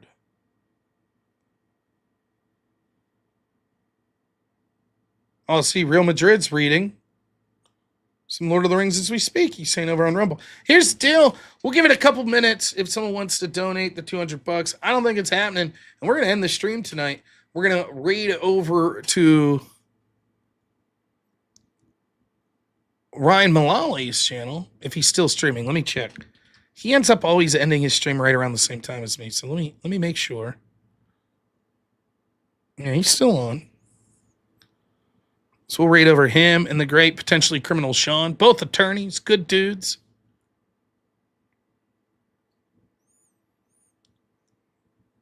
Oh, what is going on here? Hit the wrong button on some.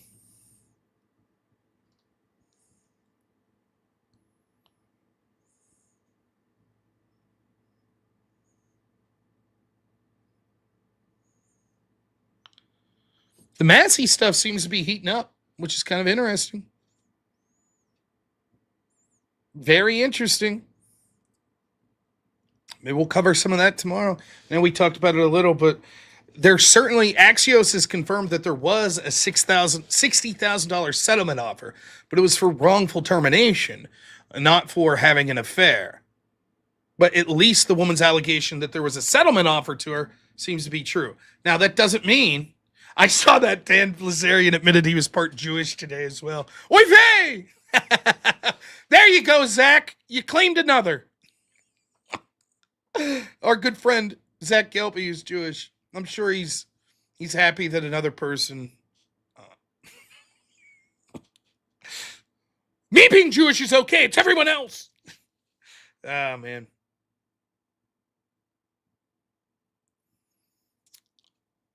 So, it was a fun show tonight. I had a lot of fun. I hope you guys did as well. Sorry again that it all screwed up on me. I do apologize for that. We're trying to bring you more debates, things like that. Today we are going to cover what I thought was an important interview, but unfortunately, YouTube had other ideas. Other ideas.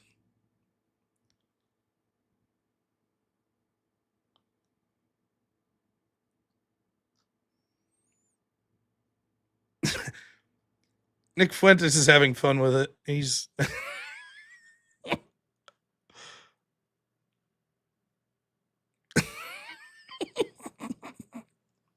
All right, folks. Lavin wins. No one else was able to match the $200 donation. Chat of the night is Lavin. Absolutely amazing.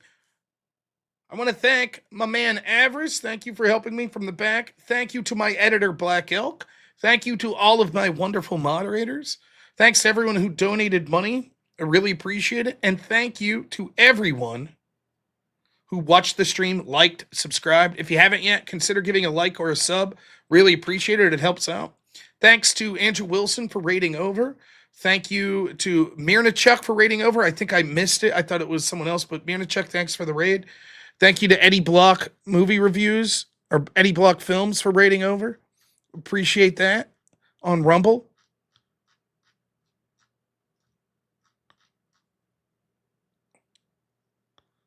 And thank you to Lavin again for sparing me stupid ass whip songs tonight. Feels great. Feels wonderful.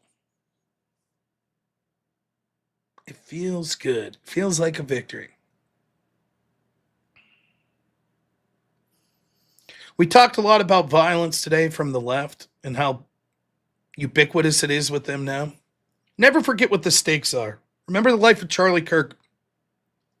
Whatever you thought of him politically, he tried to push for right-wing issues.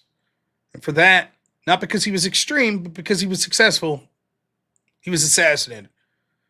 Look at how many people on the left mocked him. Look at how many accused him of being an evil, terrible person. Horrible. Think about the video I'm about to show you.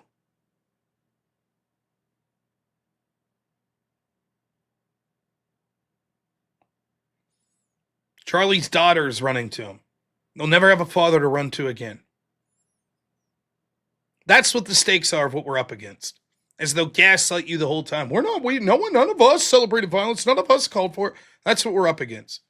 So say a prayer for Charlie and his family and never forget what those stakes are. So thank you, everyone. We're raiding over to Ryan Mullally. Tell him I said hi. Him and potentially Criminal Sean, great dudes. I will see you all tomorrow around 10 p.m. Eastern. As always, have a good one. Only in America is it possible to say, you know what, I don't like the way the country is going, and to do something about it. Take that risk. Take that leap of faith. Stay involved. Trust God and act obediently. Romans 12:2 verse. That God will use all things, for good for those who love him. It's bigger than you. I want you to remember that. It is bigger than you. It's bigger than me. You are here to make somebody else's life better, the pursuit of liberty and freedom. You know what gives me strength? The hundreds of thousands of you that say, Charlie, keep going. 1 Corinthians 5 and 15. So that's all pretty amazing evidence, not just intra-biblical evidence, but extra-biblical evidence that Jesus Christ was a real person. He lived a perfect life. He was crucified, died, and rose on the third day, and he is Lord and God of all.